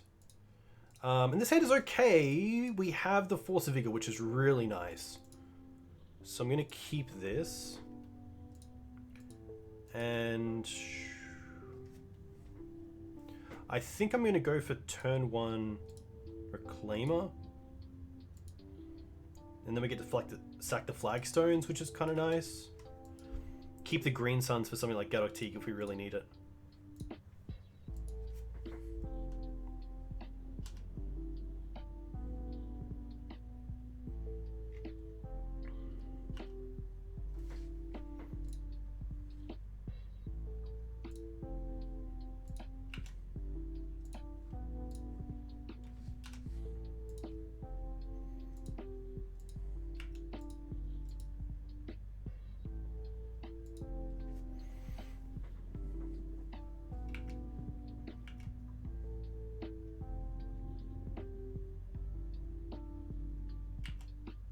Interesting, just to pass here. There is some thought to green sunning for what's it called? You know what it's called. Green sunning for Allosaurus Shepherd, because then the Force of Vigor can't be countered, which is pretty huge.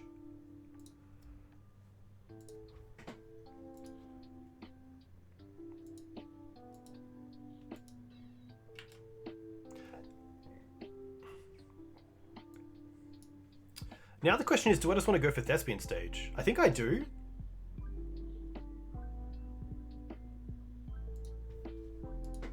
Seems fine. Safekeeper, okay.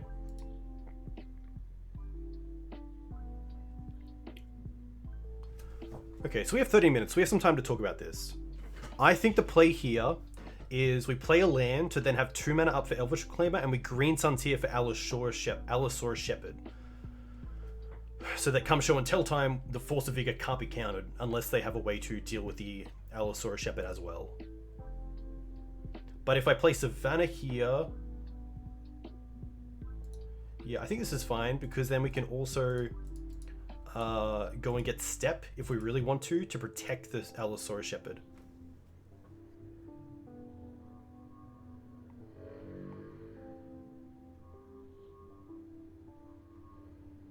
Yeah, Sublime is very good.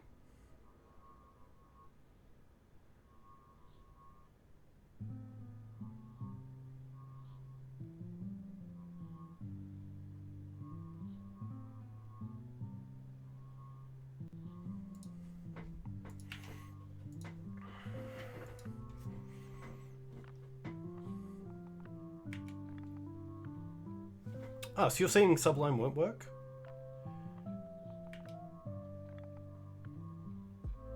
If it bounced before it counted. Okay, interesting. Brainstorm's okay.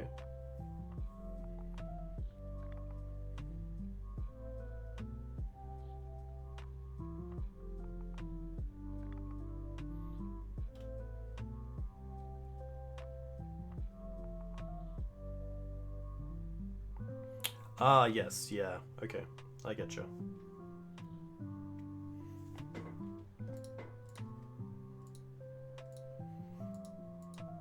Yeah, so I think the play is either hold up Step or hold up Dark Depths.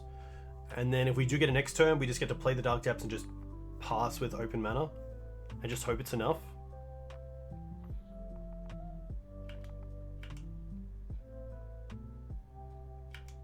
What I don't want to see is like Red Source, Ancient Tomb, showing Sneak Attack, and then something else.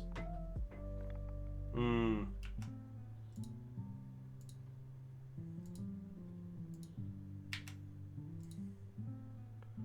So I guess we have to put in the Caracas.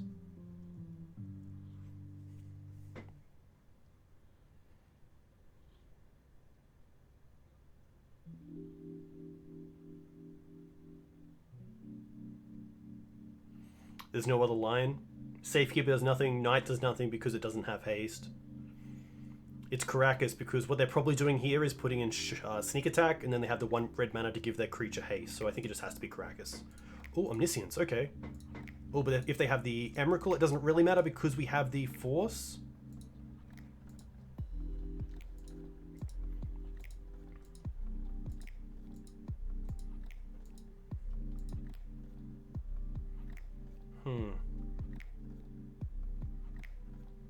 Is there any reason to Force with Emrakul on the stack? I don't think there is.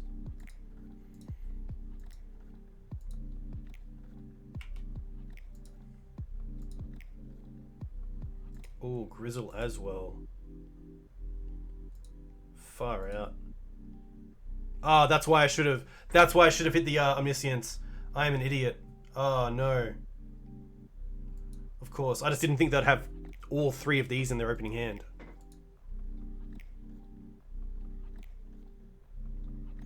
That's a big rough.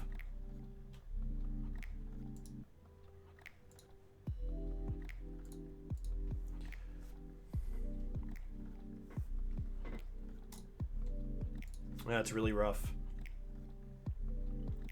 Yeah, we even talked through this. That is really frustrating on my part. Counter, yeah. Force the Omniscience in response to the Emrakul. Oh, they have the Abrade anyway. Okay, so if they counter the Force, I'm okay. I'm happy. Ah, no, but we had Elvish Reclaimer. Oh no, we had Elvish Reclaimer for Step. Oh god, this is terrible. We even talked about all of this. Yeah. Yeah. Yep. Cover your eyes. Yeah, we even discussed every part of this. Oh.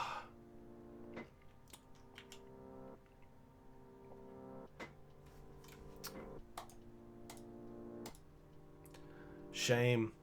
That is, yeah. I apologize for that.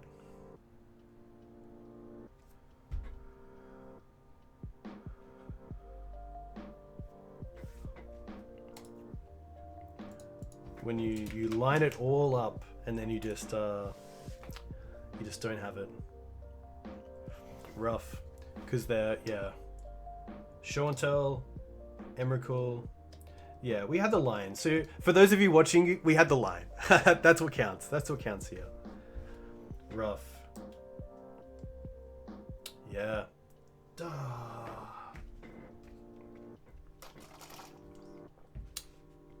We had answers for all of it as well. Jack. I need your help. No, so our opponent cast Show and Tell. They put in Omniscience. We put in Night of the Reliquary. Our opponent then cast Emrakul for free through Omniscience. And instead of responding to Emrakul, we let it resolve and didn't force a Vigor. And our opponent then just cast a Grizzlebrand as well from their hand. So then I went to force the Omniscience, and they upbraided the Shepherd in response, so they could counter the Force of Will, or the Force of Vigor. And we had Step. We even set up Step. We knew about Step. Step would have saved the Shepherd. We didn't Step. We didn't Step. And then I think the funniest part is, I'm pretty sure they cast Spell Pierce on the Force, and we had the mana for it, but we didn't pay. Don't sweat it, always harder to play when you stream. Yeah, there's definitely a few things there. I think that was a classic comedy of errors, yeah. There were lots of errors. The funniest part was that we talked it through. We had a setup and then... blitzed. That would have been a sweet game to win as well, because Show and Tell definitely seems like a pretty tough matchup. Especially the versions with Sneak.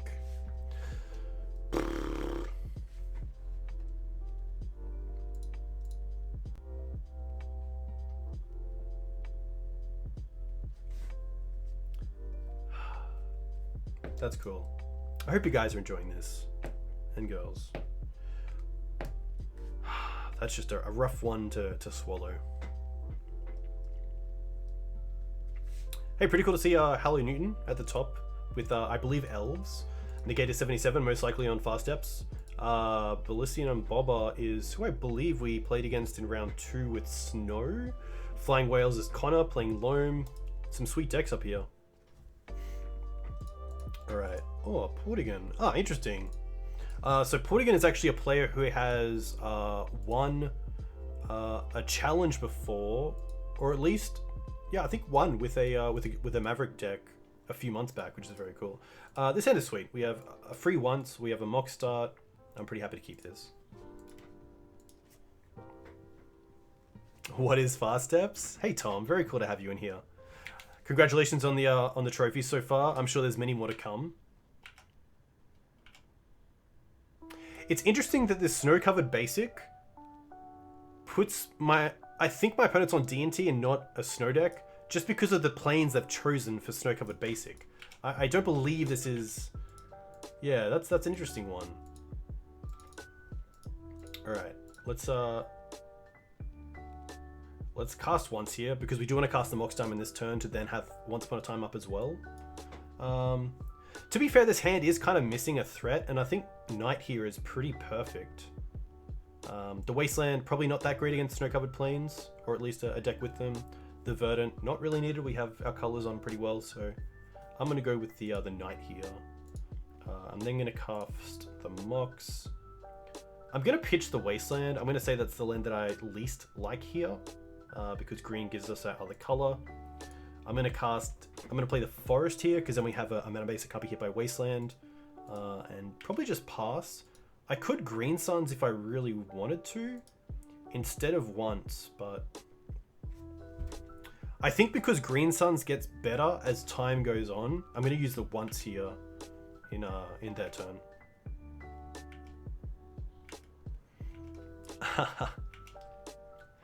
There have been some interesting decks of the past with Hexmage. I know that Saito San was playing a version with Oath of Ghouls. Spirit's gonna be fine. So this is gonna be D&T. And it's all because of that basic. This is an interesting one. I think it's just gonna be the Dark Depths, because we have the Thespian stage.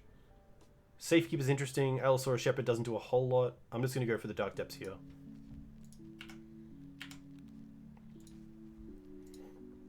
Bog is a pretty poor card in this matchup.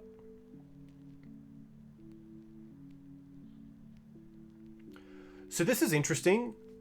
I could also, to play around Wasteland for some effect, I could Green Suns for Elvish Reclaimer here and hold up Crop Rotation instead of playing the Knight and tapping out. which has its merits, and I think I'm going to try that. I'm going to use the Mox Diamond in case they play Phyrexian Revoker and name the Mox. So this allows me to build out my board, have a nice threat, and then also hold up crop rotation if needed.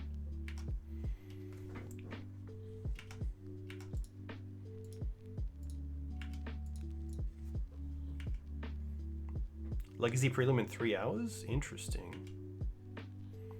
I'm not going to block here. There's no real shenanigans that I want to achieve.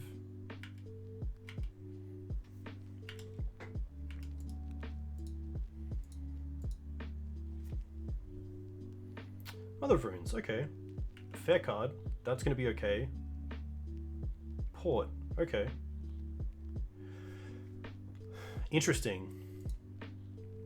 I could trade the forest here for a wasteland to take care of the port, or I could just untap. I think just untapping is fine. And then just playing the knight next turn. It does mean we have to draw into a mana source because neither of these tap for mana right now. Yeah, I'm okay with just holding up the crop for now.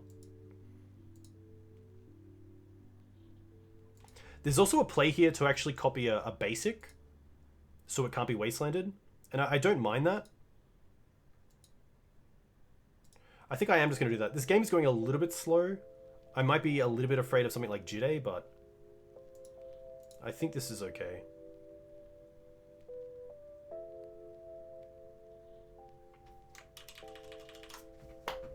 Is that really the best play? It also just taps us out. With the crop, I'm probably actually more happy for them just to tap down the land, and then I can hold something up if I really want to. Yeah. Another crop, okay. That's pretty interesting.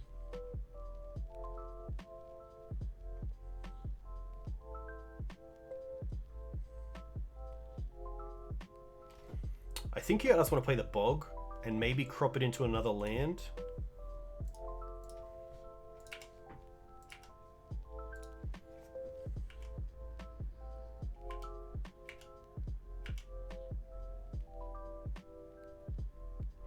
This means I also have crop for step in case of something like Flicker Wisp on the 2020. Or step to get through a Flicker Wisp with a 2020.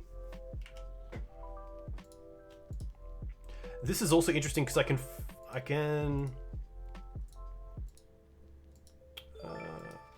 nearly. Hey Jerry, hope you're well. Thank you for the sub. Hope you're having a nice coffee. There is some merit here to cropping.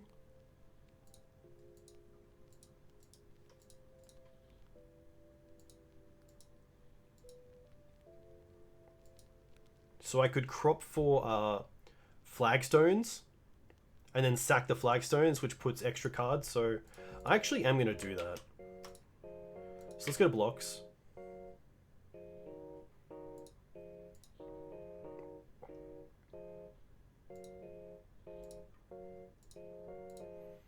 Block here. See if they do anything.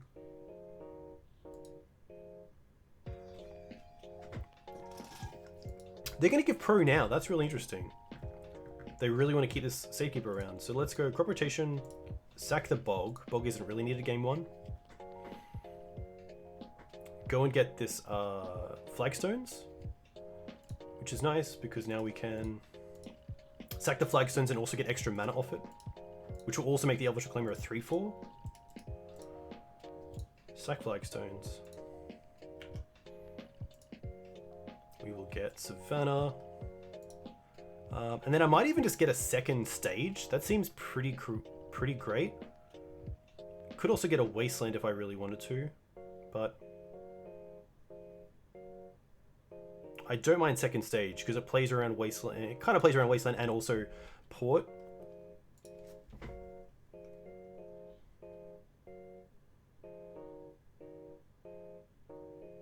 Okay, so they just show that they had swords, but they don't need the swords here because the spirit is getting protection anyway. But I think they might want a swords. That's an interesting one. This is actually a really interesting part, because if they see us so close to Dark Depths and they don't have a way to stop it, there is a chance that swordsing your own creature to go above 20 life is correct. So you then have the draw into Caracas or another flyer.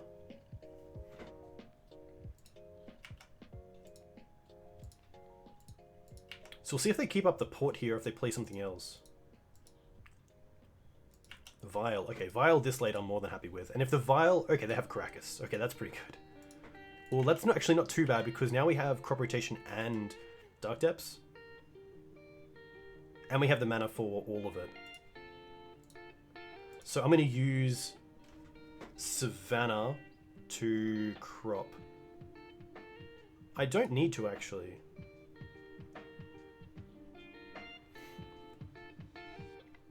I guess the upside is that I draw a 1-cast spell that I can then cast on this turn as well. So I guess Elvish Reclaimer or something. Because I am going to crop rotation for Wasteland for the Caracas anyway, so I might as well use this mana effectively now. Go for Wasteland. Now if we draw a 1-drop, we don't, but that's still interesting.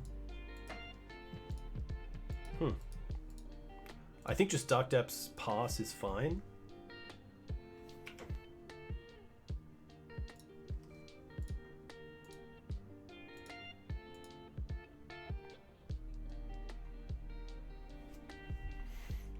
So now the thinking around Caracas is a little bit difficult, because if they play a Wasteland, they now have kind of they can start things, because if they play Wasteland, we then have the plan of Wasteland Caracas, but now they can Wasteland Dark Depths in response, which makes us kind of have to make the 2020 with the Caracas already in play. So I'm not too sure if I want to... I think I want to play around the Wasteland, but I also want to play around things like Flicker Wisp, so I do want to do this in end step. Do you have a playlist? The playlist is Stream Beats, which you can find on Spotify. It's made by Harris Heller, who's a really big sort of YouTuber for streaming. Also streams himself. But yeah, he's got some cool playlists. Flicker Wisp. Okay, that's gonna be okay. Oh, the diamond. That's pretty cool.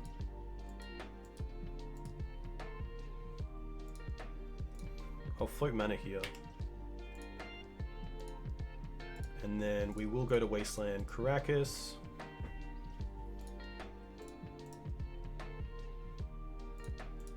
Make a copy. Keep this one. Hey Heaps, hope you're well. We do have some pretty nice draws. We could just naturally draw Step as well. Crop. Yeah, they can't have anything. I'm going to get rid of the stage. Step. Pro white. Yeah, nice. Pretty lucky there. Maybe there's a thought to not going for it and sort of adjusting the game plan, but I think the payoff was just so good. We had so many good draws.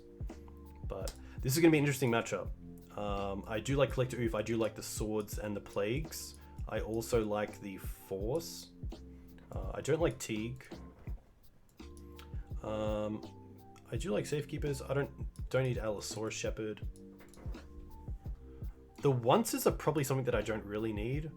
The Sylvan Libraries are interesting, seeing that they have Spirited Labyrinth, but I think that Sylvan Library is just so good that if they don't have Spirit, then it's just really nice. Mox is bad.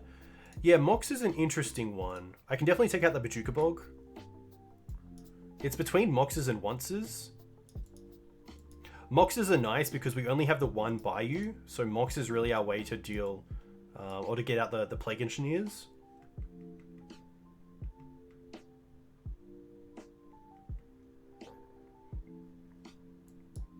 It might be the Onces. Once does allow us to go find Plague Engineer.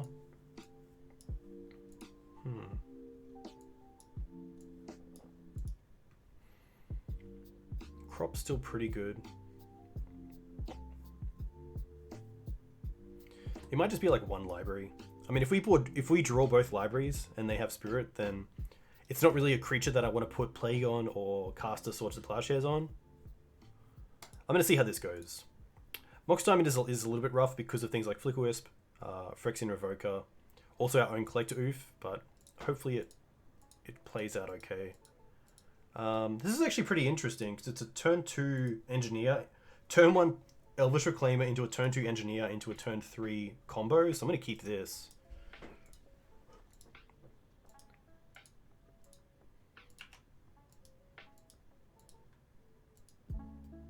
Vial's okay. Knight, okay. Interesting. Very interesting. There's a world where I don't even want to play out the Mox Diamond yet. And just play out the Elvish Reclaimer off the Verdant Catacombs. I could also go for Green Suns for Dryad Arbor, which is kind of nice as well. Thalia? Yeah, it'd be interesting to see if they kept Thalia in. I would assume not. I assume that would be probably one of their first cuts. So I don't think I get too punished for playing the Mox later on in the game.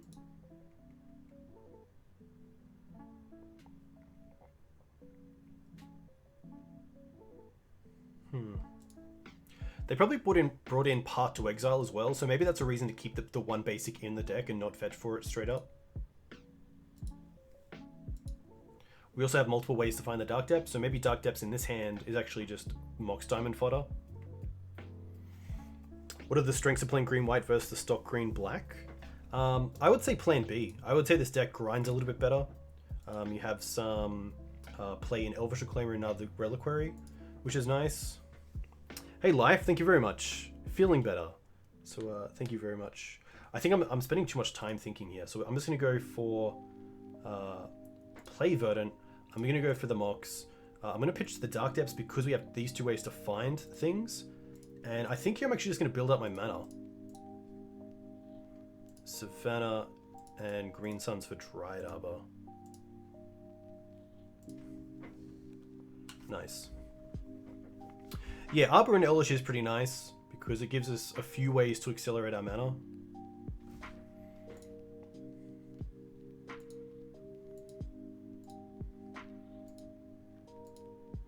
Stoneforge is going to be okay.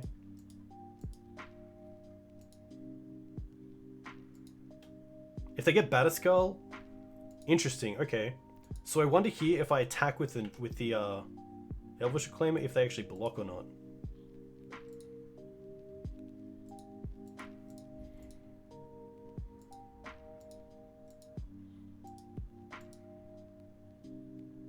I'm gonna do that.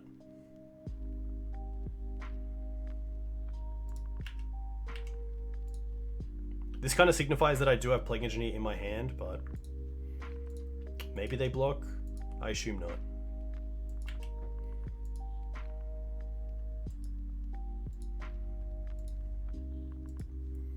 Now I'm pretty happy just to go for Knight. I do like the Thespian Stage as one piece of the combo, so I don't want to pitch it to the Mox Diamond. I'm probably okay with this. Why can't I? Oh my gosh. Green. There we go.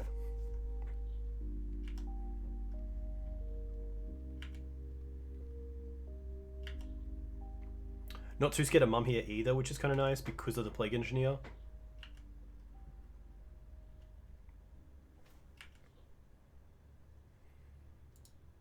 Ooh, another Mum. Okay, that's going to be nice. And I'm going to assume they're going to keep up 2 mana here, so outside of Wasteland, they don't have too much interaction. Yeah, okay. This is pretty sweet.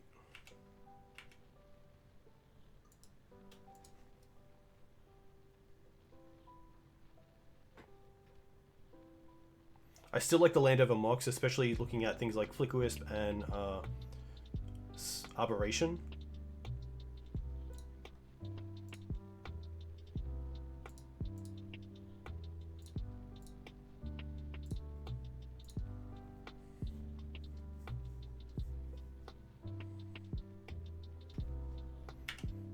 You're giving pro. I guess you might as well. We'll go for human. No great attack, so I'm just going to hold up Knight's activation and also Elvish's activation. Yeah, this is going to be okay. Because we can use Knight to sack the Dried Arbor floating one to get... Oh, they didn't put anything in? Was that a misclick? We know they have Batterskull in hand. What happened there? That was very interesting.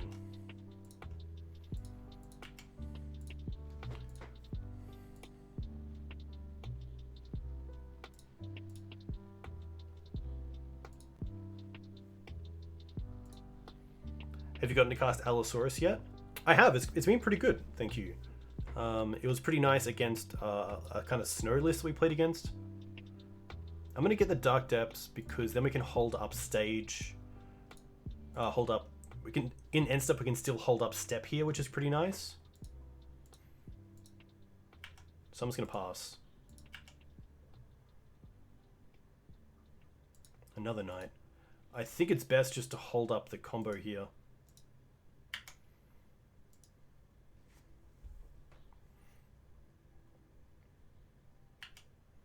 No great attacks either. Really relying on this one step to get us there.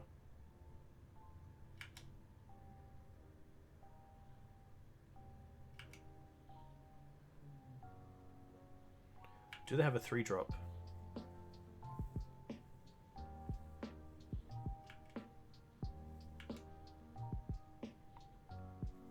Yeah, Jerry, that's an interesting one.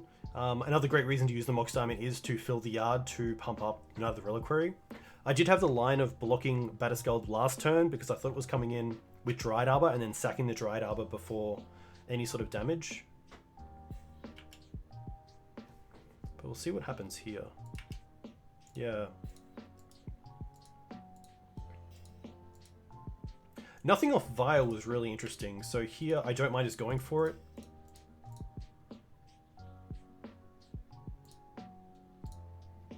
And then holding up step as well.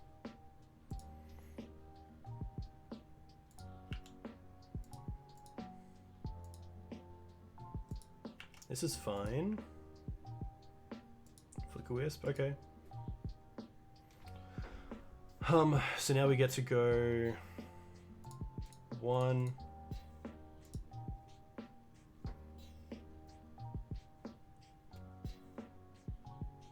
I guess I can just get Flagstones because it comes in untapped. And then I get to sack the Flagstones, which is really nice because I get 2 lands off it.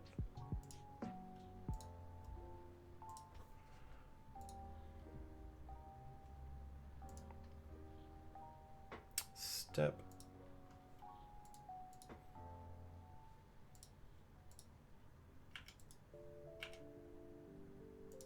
Pro white. I mean, if I can draw into like... there's a few things I can draw into.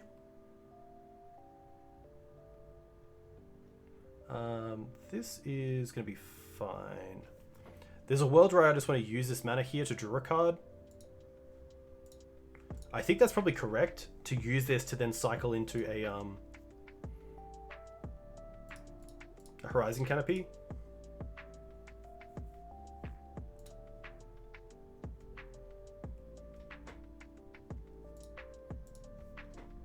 Fun, like a Plague Engineer or a Sword Thespian Stage. Okay, that's not too bad.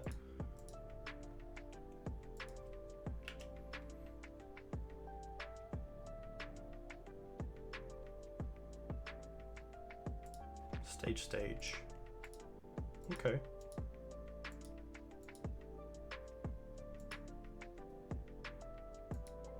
They have 2 cards left.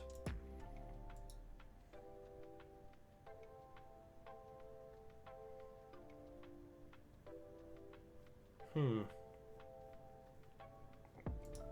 definitely attacking with the Merit Lage. Unfortunately, I can't like copy this because it's an ETB effect.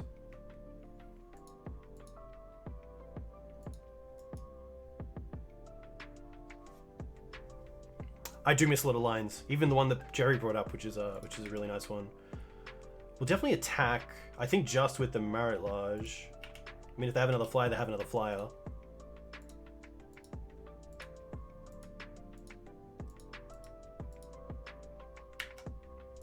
And the cool thing is that I get to play a stage and then Mox the other one to hold up Reclaimer and also play Knight out of my hand.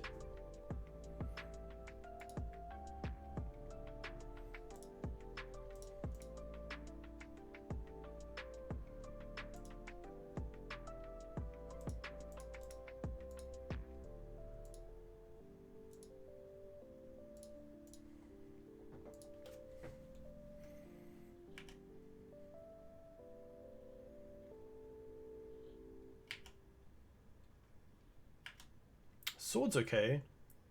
Especially because they don't have a flyer and we have a pretty good board state.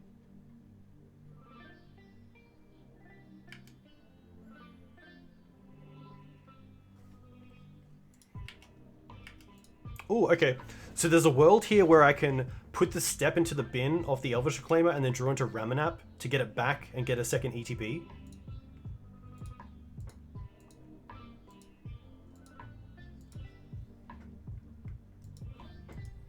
Putting in this. Skyclave, okay, that's pretty good. Taking out a Knight. That's interesting. Don't have a way to beat that right now. Wow, they're just going to concede? Did they mean to click on the Maritlage? I'm not sure what happened there. What a wild game. Alright. Can't hit tokens? Okay, there we go. Nice. Okay, that makes a lot of sense. It's just, you know, it's a card printed recently, so I thought it would just have everything. But, haha, yeah, missed the token part. Okay. That makes a lot of sense. Well, that's pretty nice. Going down to show is gonna stick with me for a little while, but it's a white card. Yeah, maybe they don't get everything.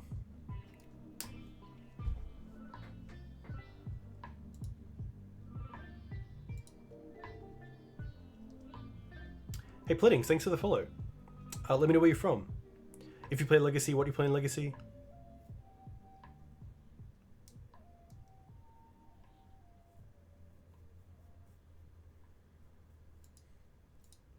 Jerry, you were too kind.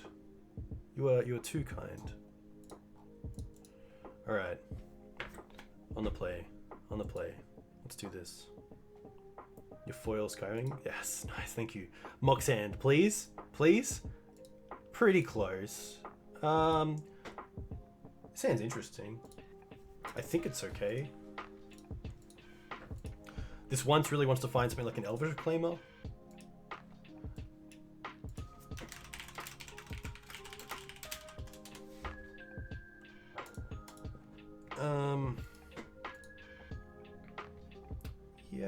Yeah, we'll see how this goes.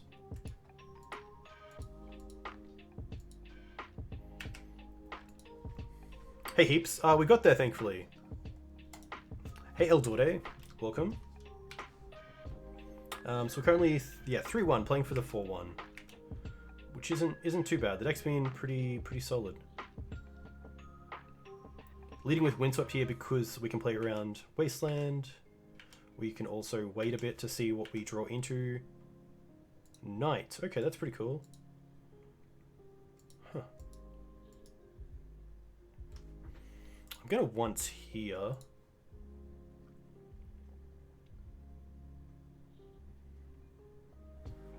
Hey Alex, welcome. Oh, Safekeep is pretty interesting, but so is Thespian Stage. However, we have the Knight to find stage, so maybe the Safekeep is a little bit better here.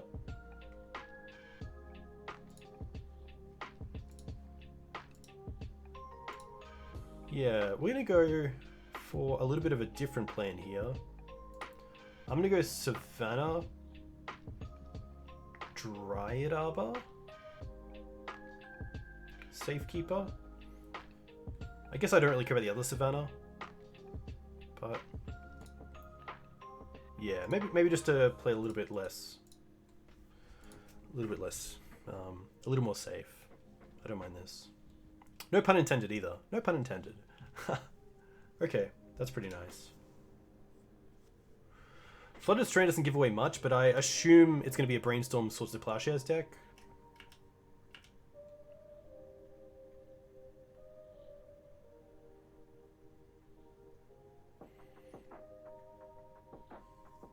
Scalding Tarn, okay. Scalding Tarn is going to be okay. Basic Mountain, okay. Interesting. Chain Lightning, wow. So I'm going to put them on either Rug or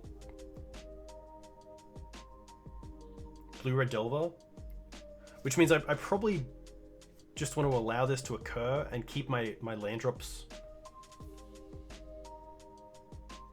Yeah, I think I'd rather my mana than the Safekeeper here.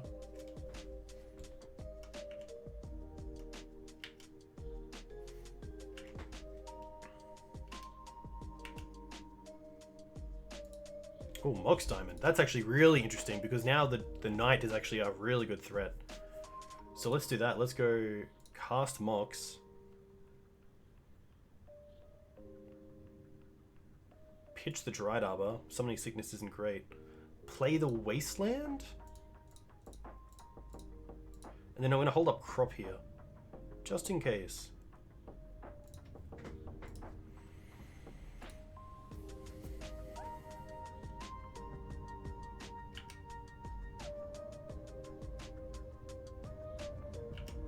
Basic again. Interesting. Brainstorm's okay. Flooded Strand says blue-red. Well, it's interesting because I guess Flooded Strand can get both Trop and also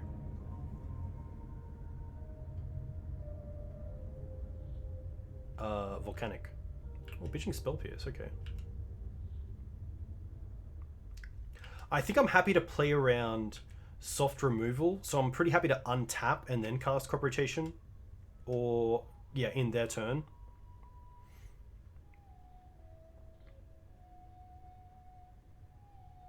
Arcanist is pretty good.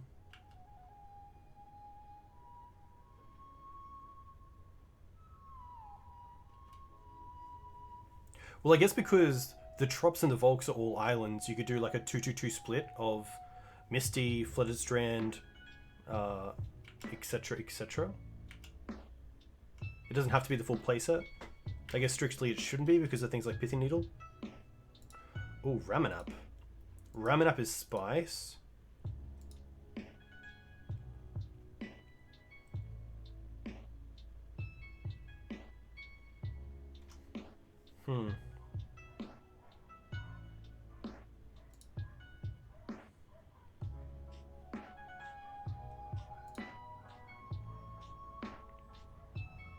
I'm going to do it while they're tapped out.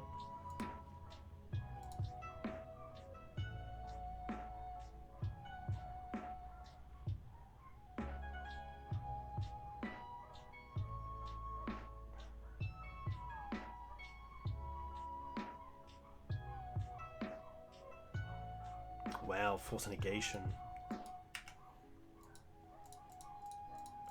One card left. I'm going to play the Ramanap because then I can get some lands back from the graveyard. Surely it's not Daze. Okay, nice.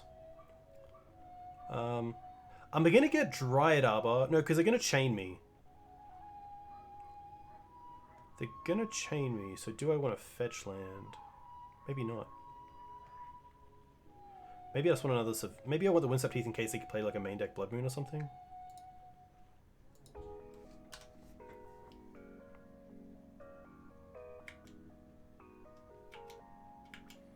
Triple block. We can only block with Arbor and Ramanap in that case, unfortunately.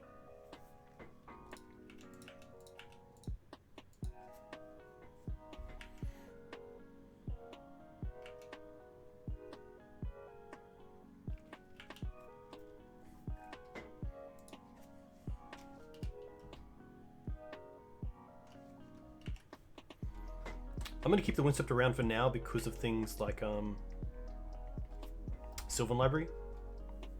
There's a case where I don't want to pay the extra life for, say, lands to get them off the top. I'd rather just draw one card and then shuffle the rest away at the cost of just one life instead of the 8 to pay.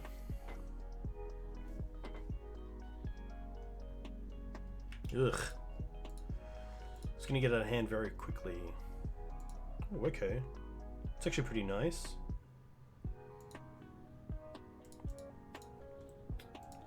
They pitched, I believe, a Spell Pierce? Ponder, okay. I'm gonna wasteland my opponent. In case of Stifle, I don't think they play it in Dreadhorde lists, but I'd rather just take them off the train now.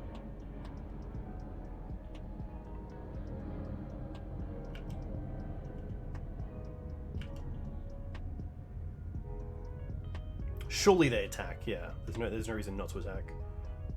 But I probably want to block one, even if they draw into something like Bolt to finish off the Reclaimer.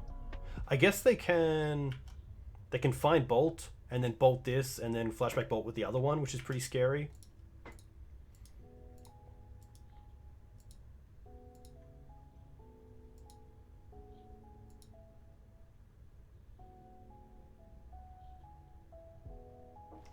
Oblivion Ring is an interesting card that maybe I could board for some of these decks.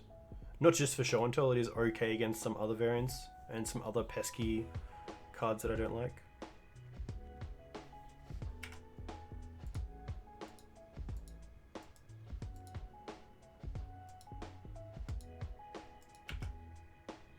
Alright, take out one.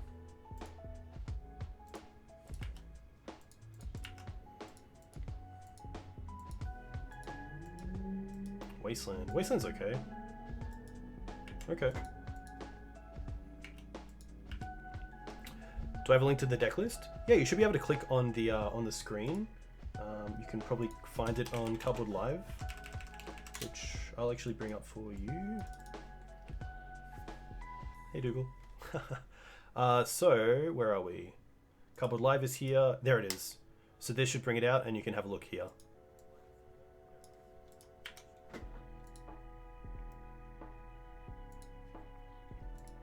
Oh, Green Suns. Okay. That's pretty interesting.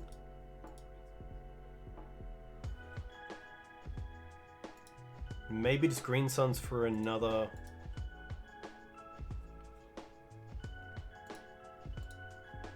Elvish Reclaimer? I don't mind that.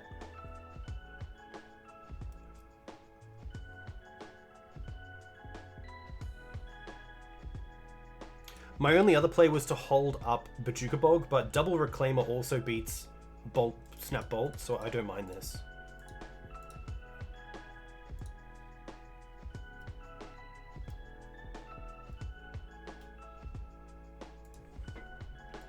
I'm just gonna pass.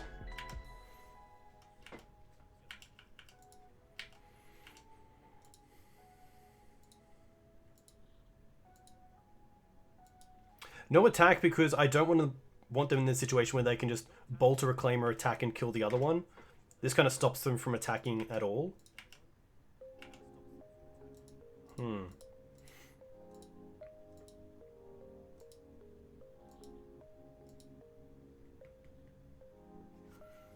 But now it's interesting.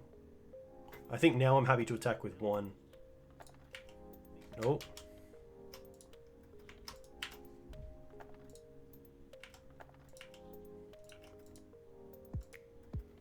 Because both are online as well, I do have access to things like Step.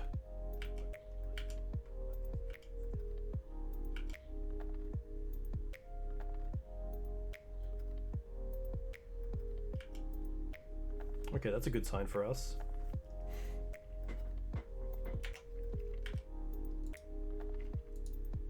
Two cards for my opponent.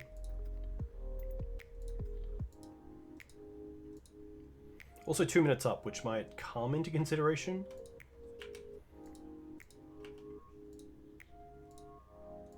Probably no greater taxi either, because we also have the step up. Well, they are going to attack. Interesting. I guess if they find Bolt, they can... No, it doesn't work. Yeah. Pretty happy with this. I've never been happy for a Dreadhorde to attack, but in this case, I could see more of this, please.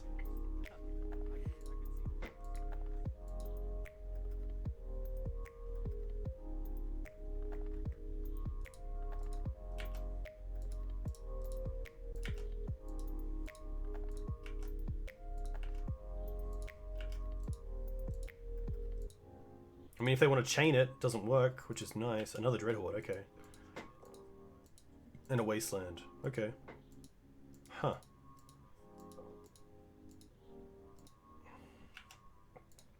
Well, then I wonder if the play is just going for... Wasteland here.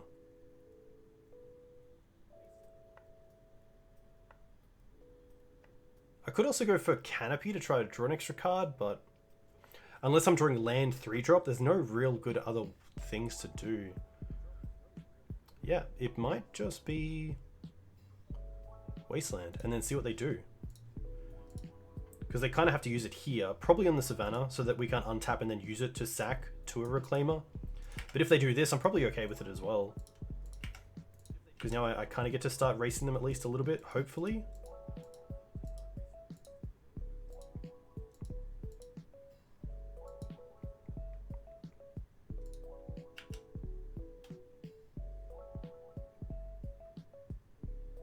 Yeah, I don't mind attacking with both. It gets to a stage where they just start racing us so much better.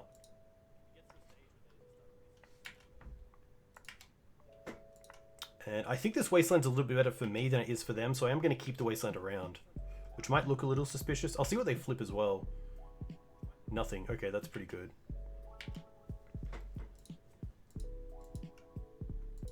Pyromancer, okay.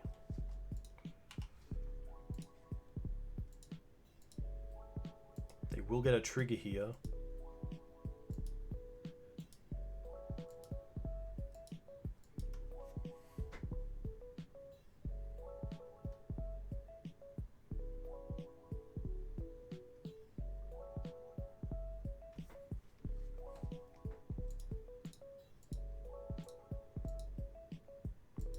Having both Moxes means Chain Lightning is on. Yeah, that's actually a very fair assessment of what I should have done and played the Mox Diamond.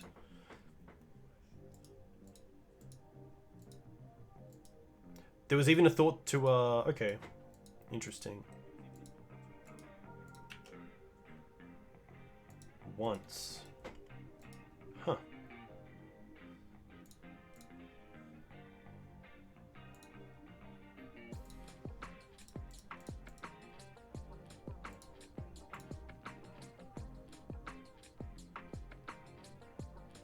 Oh, this is interesting. I don't mind this. Yeah, the new elementals are all this, I believe, which is pretty interesting. So it could be 6 in the air. I think I'm okay to attack with 1. No. I'm gonna leave him back, because I don't think attacking and taking out a 1/1 is better than holding back a 2/1. Force of Will. Okay, that's actually a pretty meh draw from my opponent, so I'm not too unhappy to see that. Especially when right now we're not playing on the stack.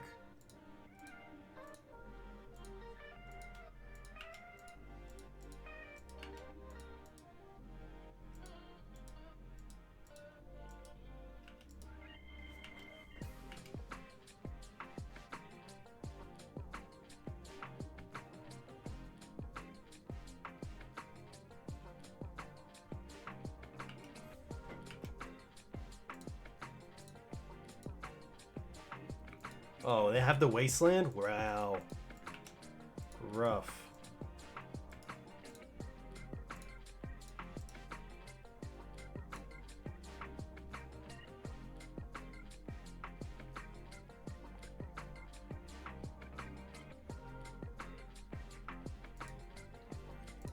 Might as well see if they hit the canopy here or not. That's okay.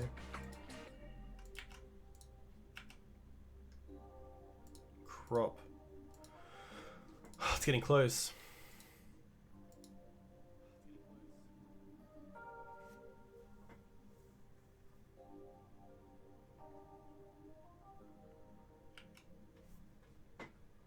I just die if I don't leave up crop because dried up is there. So I have to just pass back. Not a great feeling because now that it's have it, there's no way I can win. Yeah. Unfortunately, because they swing in for 6, put me to 2, and then we have 1 blocker with the 2020, but we don't actually get an attack with it. I'm not sure. I think I do want all of these. Gaddock can come out. Shepherd's actually quite good. Reclayer. I'm going to take out 1 Safekeeper. I don't think that's really where I want to be. The crops I can most likely drop down on as well. Bog's not too bad, especially with Arcanist. Ramanat's pretty good. Knight of Autumn can come out.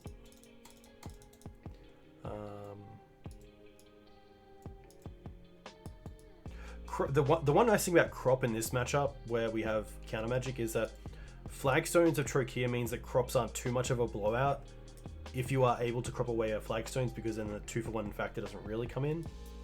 I think I can drop down on a library as well, because I can't be too aggressive with library in this matchup. And then it's probably just a green suns, to be fair. There's not sort of one creature we're green sunning for straight away. I like this. Yeah, maybe Caracas comes out, but I could see Felidar coming in on the play as just a way to try to go wide, because we don't have a great way to answer their ability to go wide pretty easily. I'm going to bring in 1 and see what it does.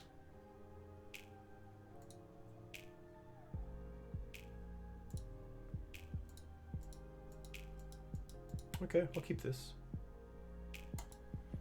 It's 4 mana versus Delver, but these games do usually go long, and we do have some pretty good ways to accelerate out, so I think I'm okay with it. Alright, so let's go once first. Find Elvish Reclaimer. Huh. Shepherd is really interesting here.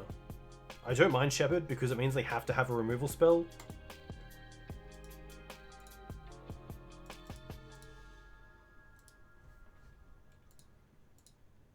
And I'm gonna play the Mox. Pitch the Dryad Arbor.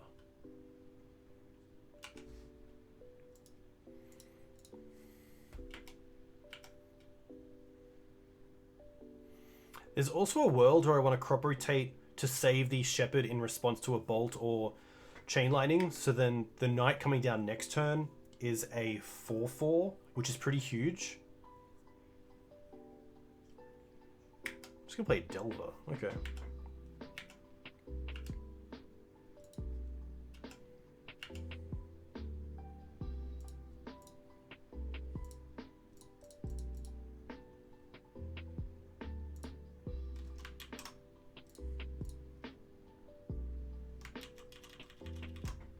I think there is merit to crop rotating here just to build out the Knight.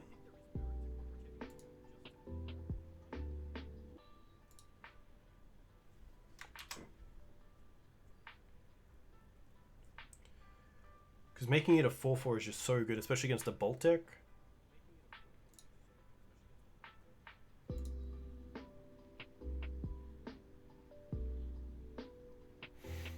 So you could argue that it's a waste of the crop rotation, but it kind of turns the Knight into a crop rotation that also becomes a threat.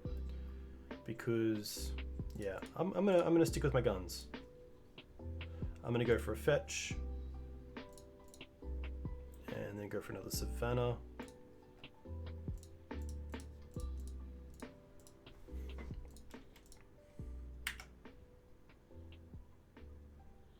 Interesting if I want to attack here. I think it is a 3 point of damage. I don't think my opponent will trade the Delver, especially now that the Knight is already in play. They are going to trade, okay.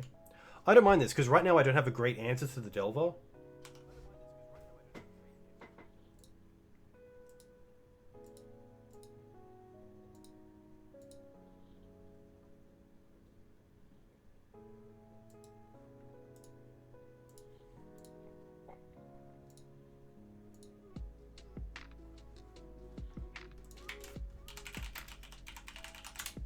I do want to check Submerge as well. Relic. Okay, that's pretty good.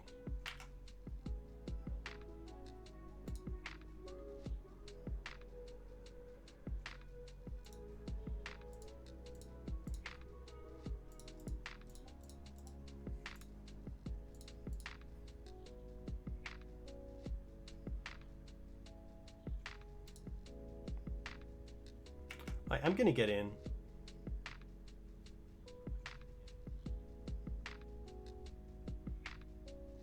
Maybe not. Yeah, I am going to get in.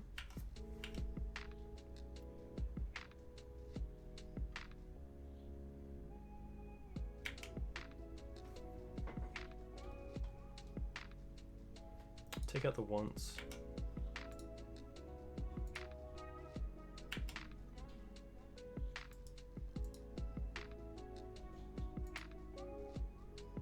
I could waste the waste here. But I like keeping the wasteland just in case of something like Bolt and Relic, which I can kind of play around with wasteland on my own lands, which, you know, right now is looking pretty good.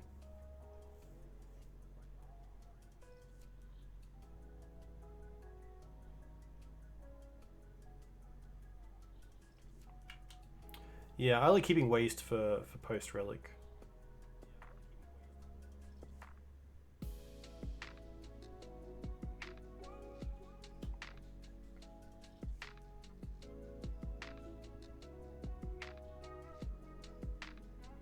Opponent could also waste our waste and then play a land to sack the Relic, which would be really cool because that plays around us building up the nights after, which looks like what they're going to do, so it's going to resolve.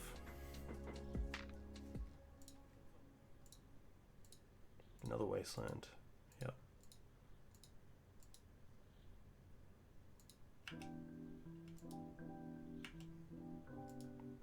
So I can attack with at least one knight here, which is nice. Plague. Yeah, let's attack first.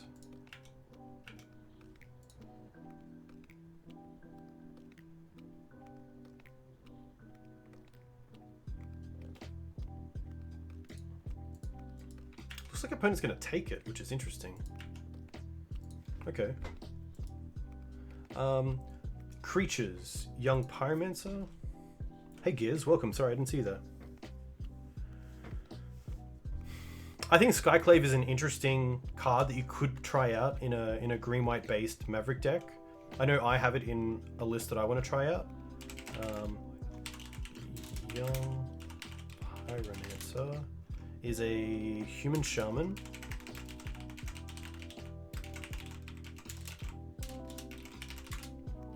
Dreadlord is a zombie wizard, and then Delver, human. Yeah, okay, so it's gonna be human.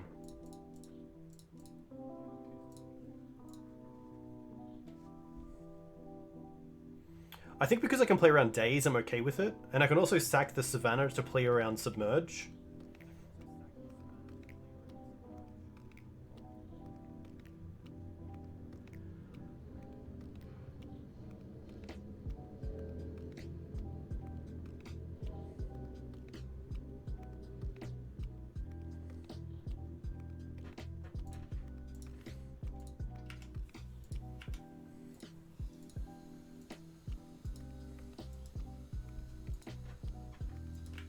Now this is fine, because now we also have Step as an out.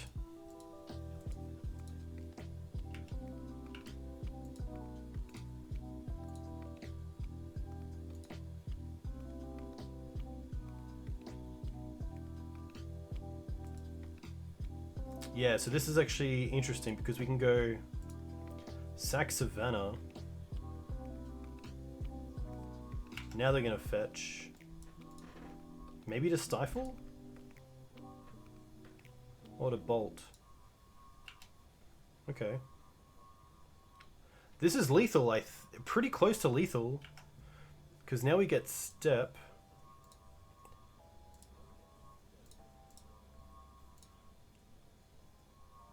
We can draw a card, make this a 4/4.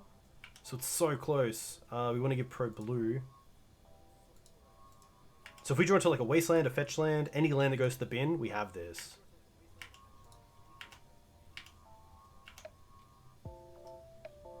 Claimer. I guess we can draw a card. Yeah. Ah, so close.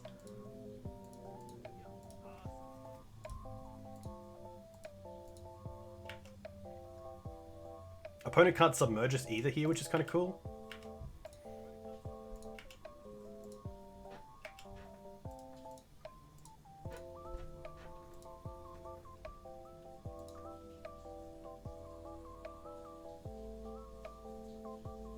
Nice, okay, we get there.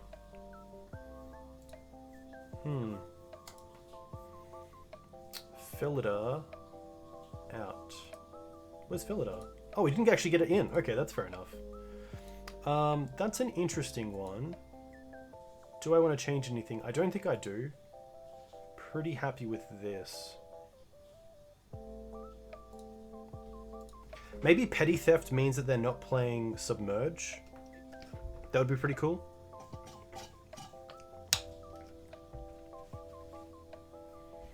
Ah, the Grixis again. That's fine. It's a land, which I guess is okay. Maybe Safekeeper's better. We won't get time. Okay, that's fine.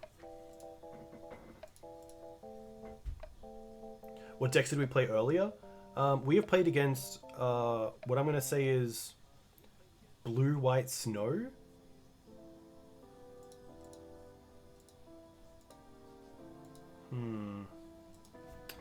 Blue, White, Snow. We've played against, I think, lands. I gotta look at. I gotta watch it back. Unfortunately. Yeah, D&T we played against. How do we feel about 4-color Loam right now? I really like it. I think Loam is really well positioned. I actually had a co-stream the other day with Connor, aka Loma Boy. We took a 5-color version through a Legacy League, which you can find here.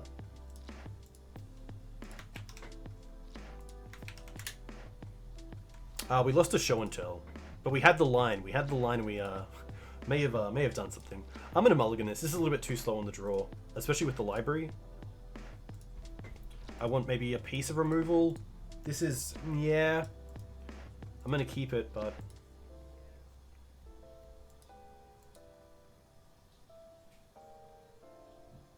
I think it's the Plague we drop. It's between the Plague and the Night. I want to keep the Safekeeper. I wouldn't mind if the Safekeeper got hit by a bolt. And I do like the Wasteland, the Mox Diamond start. I think it's the Night because we have so many more in the deck, and we also have Green Suns to find Night, so I'm going to drop Night.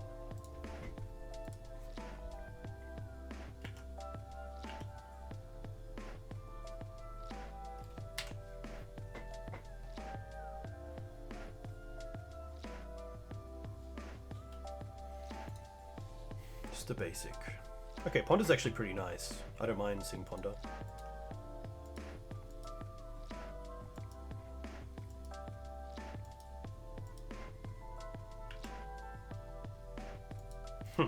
Alright, we're going to play Wasteland. We'll then play Mox Diamond to play around Days. Play Safekeeper. And pass.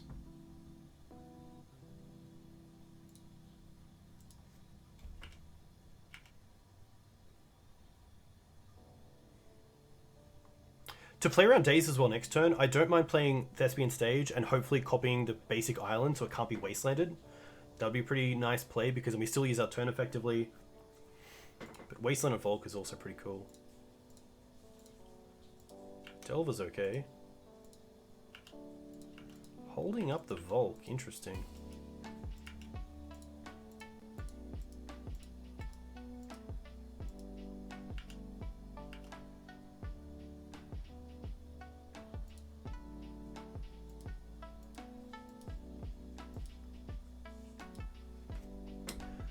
This is interesting.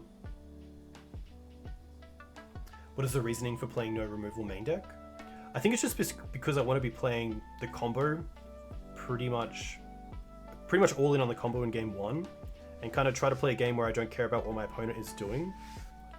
You do have some play around it, so you do have like Caracas as removal, or you have, you know, Sajiri's Step to get through creatures. So there's a few ways to, you know, kind of play around not having removal, but also having answers to creatures. And then, yeah, just making sure that they're good. I guess it's also quite nice because it makes sure that your cards are always going to do something in game 1. I'm just going to let this resolve, to be honest. So I want to play the stage and then copy the island.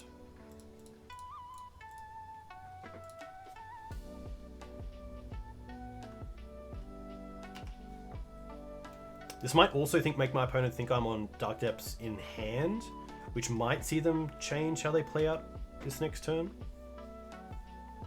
No flip is really huge.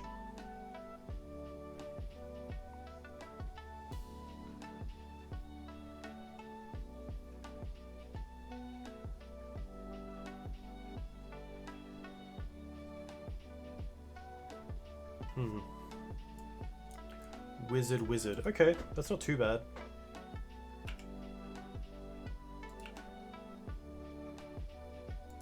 Claimer. Huh. Okay.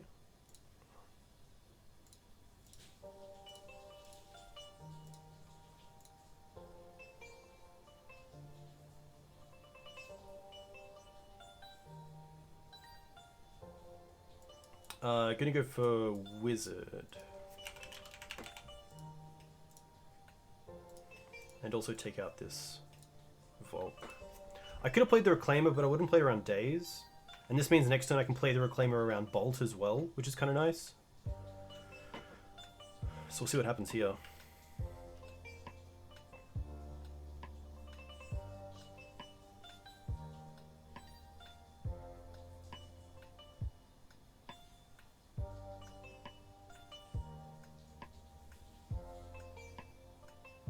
Petty Theft. Okay. Was running of Teeg and Knight of Autumn or one safe kid, we could go sideboard and replace it. Yeah, I think you could definitely play around with the kind of flex slots of the deck. I wanted to play a more heavy Green Suns package than most decks. So things like Ramanap and Gaddock Teeg in the main deck. And also Knight of Autumn. I know Dom Harvey and Jarvis have been playing around with a list that doesn't really have much of a Green Suns package outside of main deck Reclaimer, Knight, Savekeeper, and Elvish. Shepherd. But yeah, very, very interesting to see.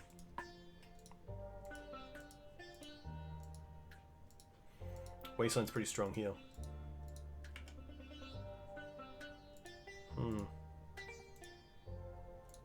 Does turn on Reclaimer, which is nice.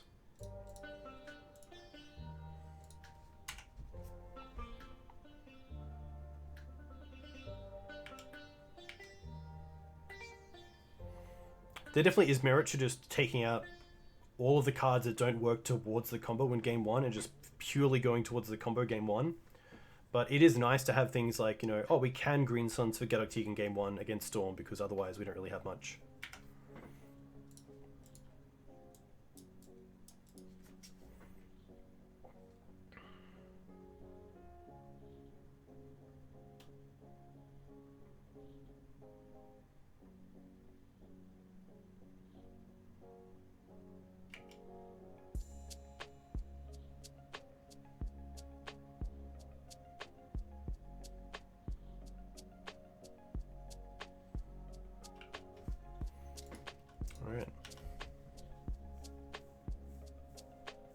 As a Storm player, please don't play Teeg main.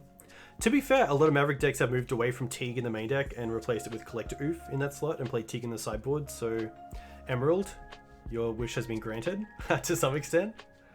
Probably not the extent that you wanted, but... Oh, they are going to go the long game. Interesting. This is really interesting because they can't Bolt, of course, so we are going to trade with the Dreadhorde here, which is actually pretty massive.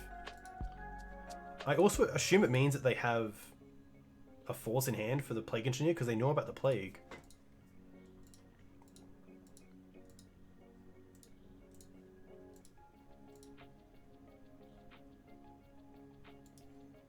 One bottom, one top.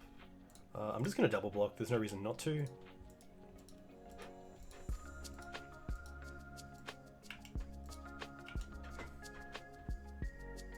Ooh. Interesting. I don't mind this.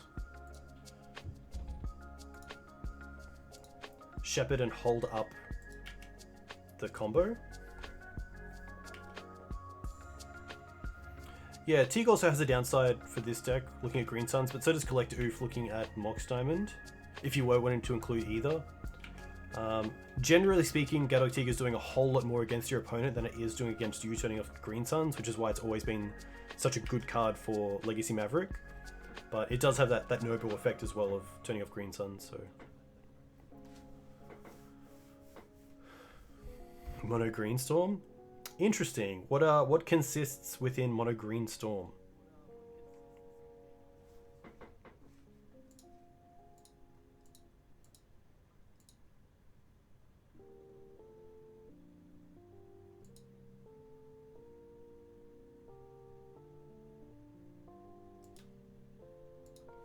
Chose not to shuffle with Ponder. That's always interesting.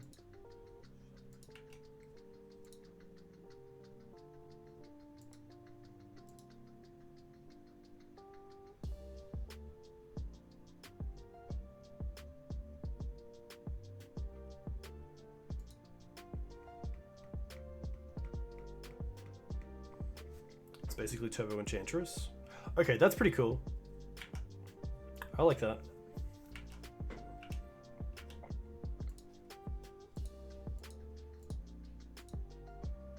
Interesting they're attacking because we do have Step in the deck. Yeah, this is really interesting. Wow. Yeah, surely they don't trade Young Pyromancer here. Like, there's no great attacks. Alright, so let's go... Sack Canopy for Dark Depths.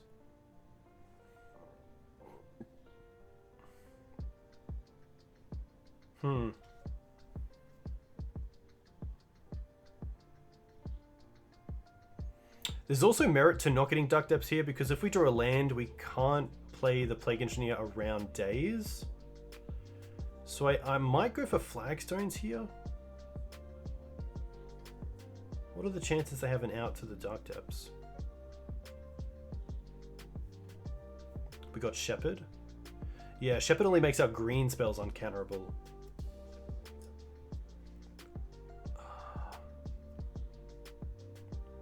Yeah, I'm gonna go for value here. I think we have another turn. We have another turn.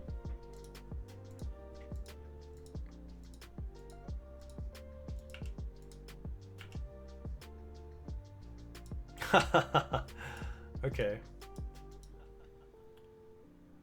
I mean, maybe? Maybe it's just worth throwing one out?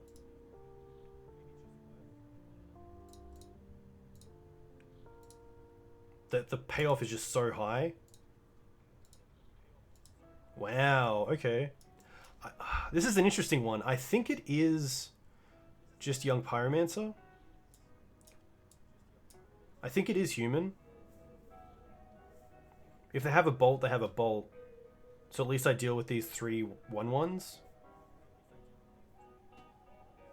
The reason I like to deal with the 1/1s is if they start attacking with them, I'm a little bit scared of Lightning Bolt to finish off a Reclaimer. Which means that next turn I won't be able to block one because I don't want to have Reclaimer not up at the same time. Yeah. It could even be just on Wizard. I think it's Elemental just to make sure I get value off it.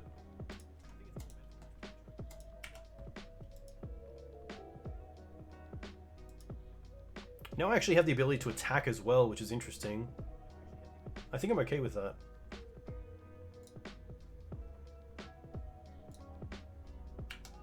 Because state-based actions kill creatures, nothing else. So they can bolt this, but no, that's how it works. Okay, yeah. So they don't get the they don't get the token. That's fine.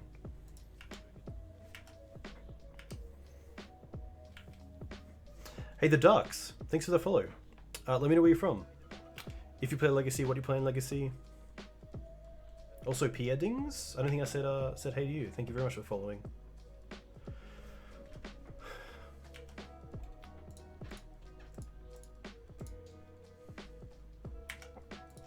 All right, we're just gonna 6 here because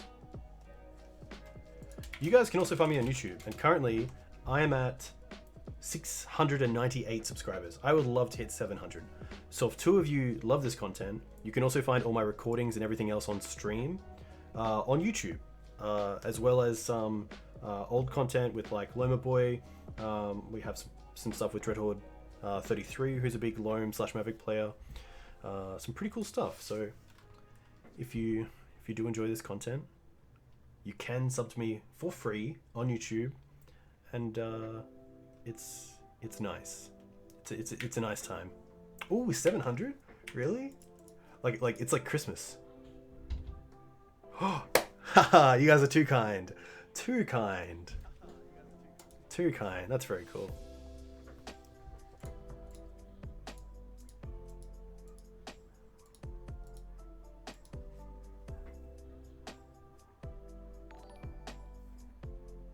Hey, Hammer, thank you very much. Oh, Blood Moon? Interesting.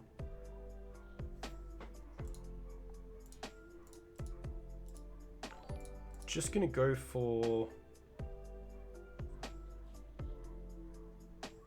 probably Engineer again. I think I'm okay with this. Days, Ralph, they had it.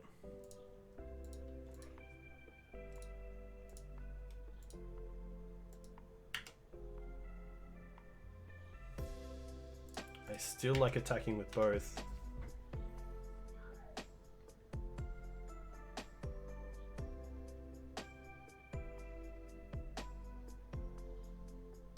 We don't have a way to get rid of Blood Moon, I believe.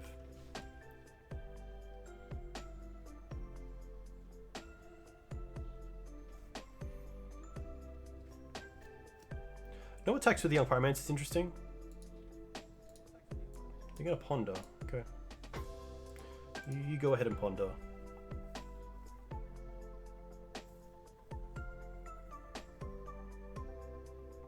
Oh, there is a small echo. There we go. It's off. Thanks heaps. Thank you very much. You mostly look at YouTube since we don't have the same time zones. Yeah, I appreciate that very much.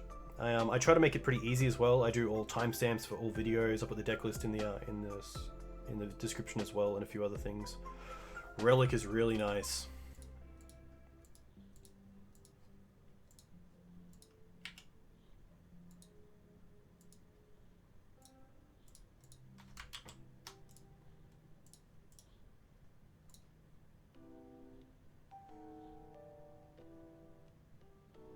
Doesn't really matter here.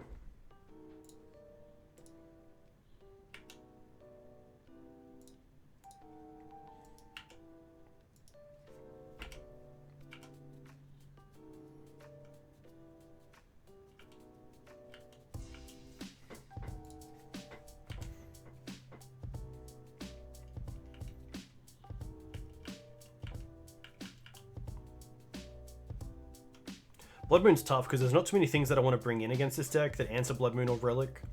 I'm not going to bring in Force of Vigor if I see these two, because Force of Vigor otherwise is pretty bad.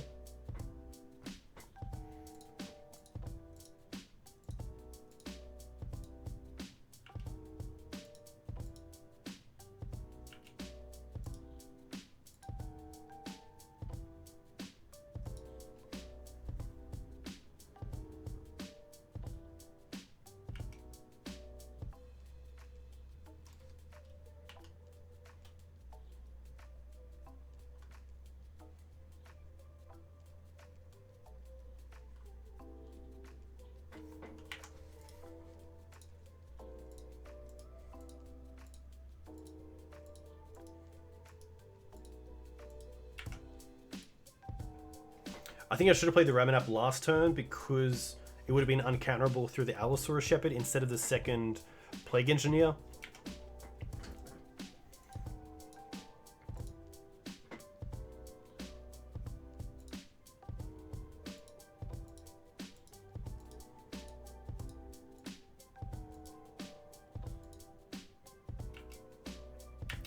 No blocks. Unfortunately. Another relic? Wow.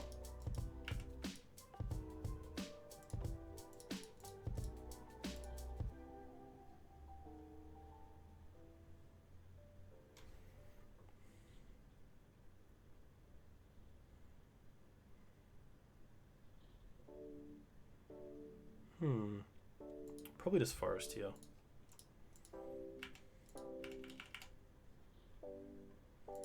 Ooh.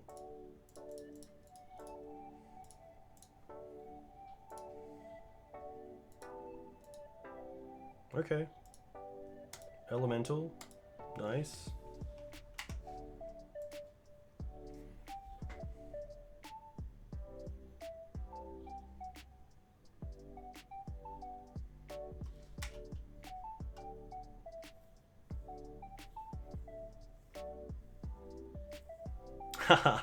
I've been there for sure. When you get some things, different names on different platforms are always really interesting.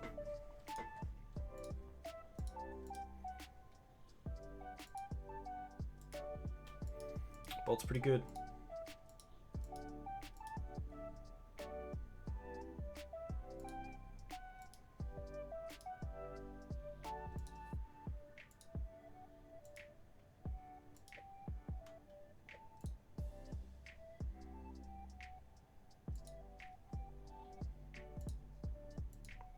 Can't save this one, unfortunately.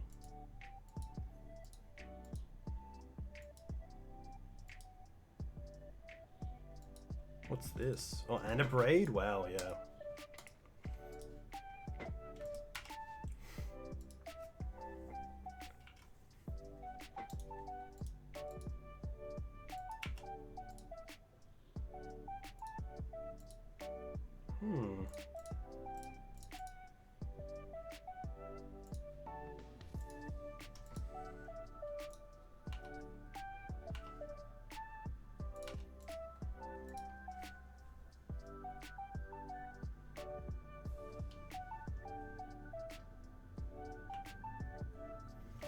I think that's going to be it.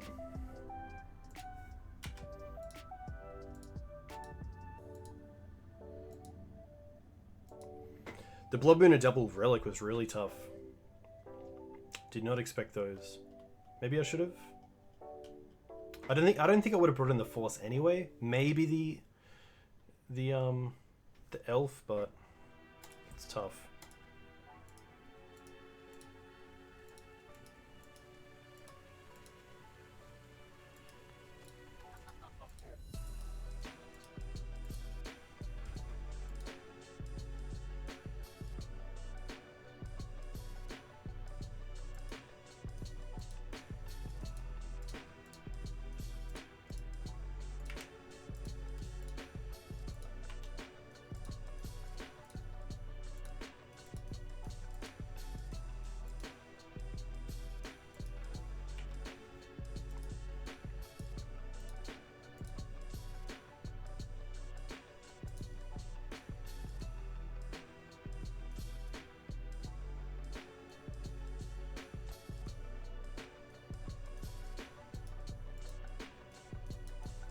I could block a token, that's correct.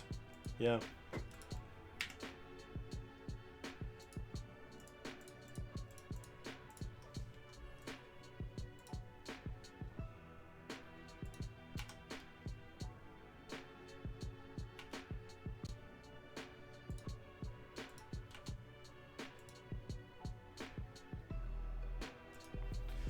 GG's. Rough. The Blood Moon was really good there. So a 3-2, which isn't the worst. Obviously a 4-1 would have been really nice. But yeah, I thought the deck was really nice. Perhaps some changes to these cards. Probably just these two in the main deck. Shepherd's really nice, and Ramanap definitely has its place as well. I thought the mana was really nice. There was no real issues here. The Mox Diamonds performed really well. The Sylvan Library was great. Yeah, I think it's just maybe having a little bit more game against Delver. I'm not too sure how. But yeah, I thought overall the numbers were pretty nice. I think I'd like to just run this back through a few leagues and see how it performs, and then make some changes based on that sort of data. But yeah, otherwise it seemed pretty sweet. I could see something like Oblivion Ring perhaps in the deck, because it's just a really nice answer to a lot of different decks. And obviously is pretty good against Show and Tell, which I don't want to sideboard too much for, but it is a deck that I do play against a fair amount on stream, so I'm not too sure if it's like my time schedule. But that is it. I'm back on Wednesday evening. I'm back on Sunday morning.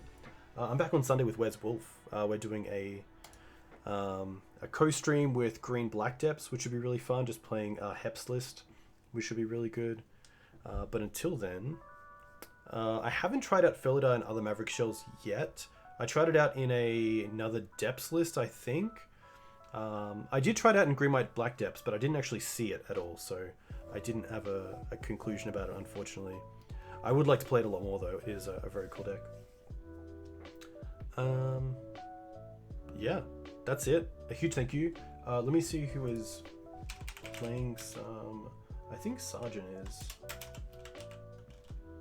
Sergeant McMuffins. Nice. A huge thank you once again. If you want to find me on Twitter, you can find me here. If you want to find the latest article from Brendan, who took down the top 8 Legacy Challenge last weekend with Maverick, you can find it there. You can find me on YouTube as well. A huge thank you to the resubs. Jerry, thank you very much. To everyone who followed, a huge thank you. I'll see you on Sunday. Enjoy your weeks, enjoy your weekends. Stay safe. Thanks again. Thanks to Tomic. A huge thank you.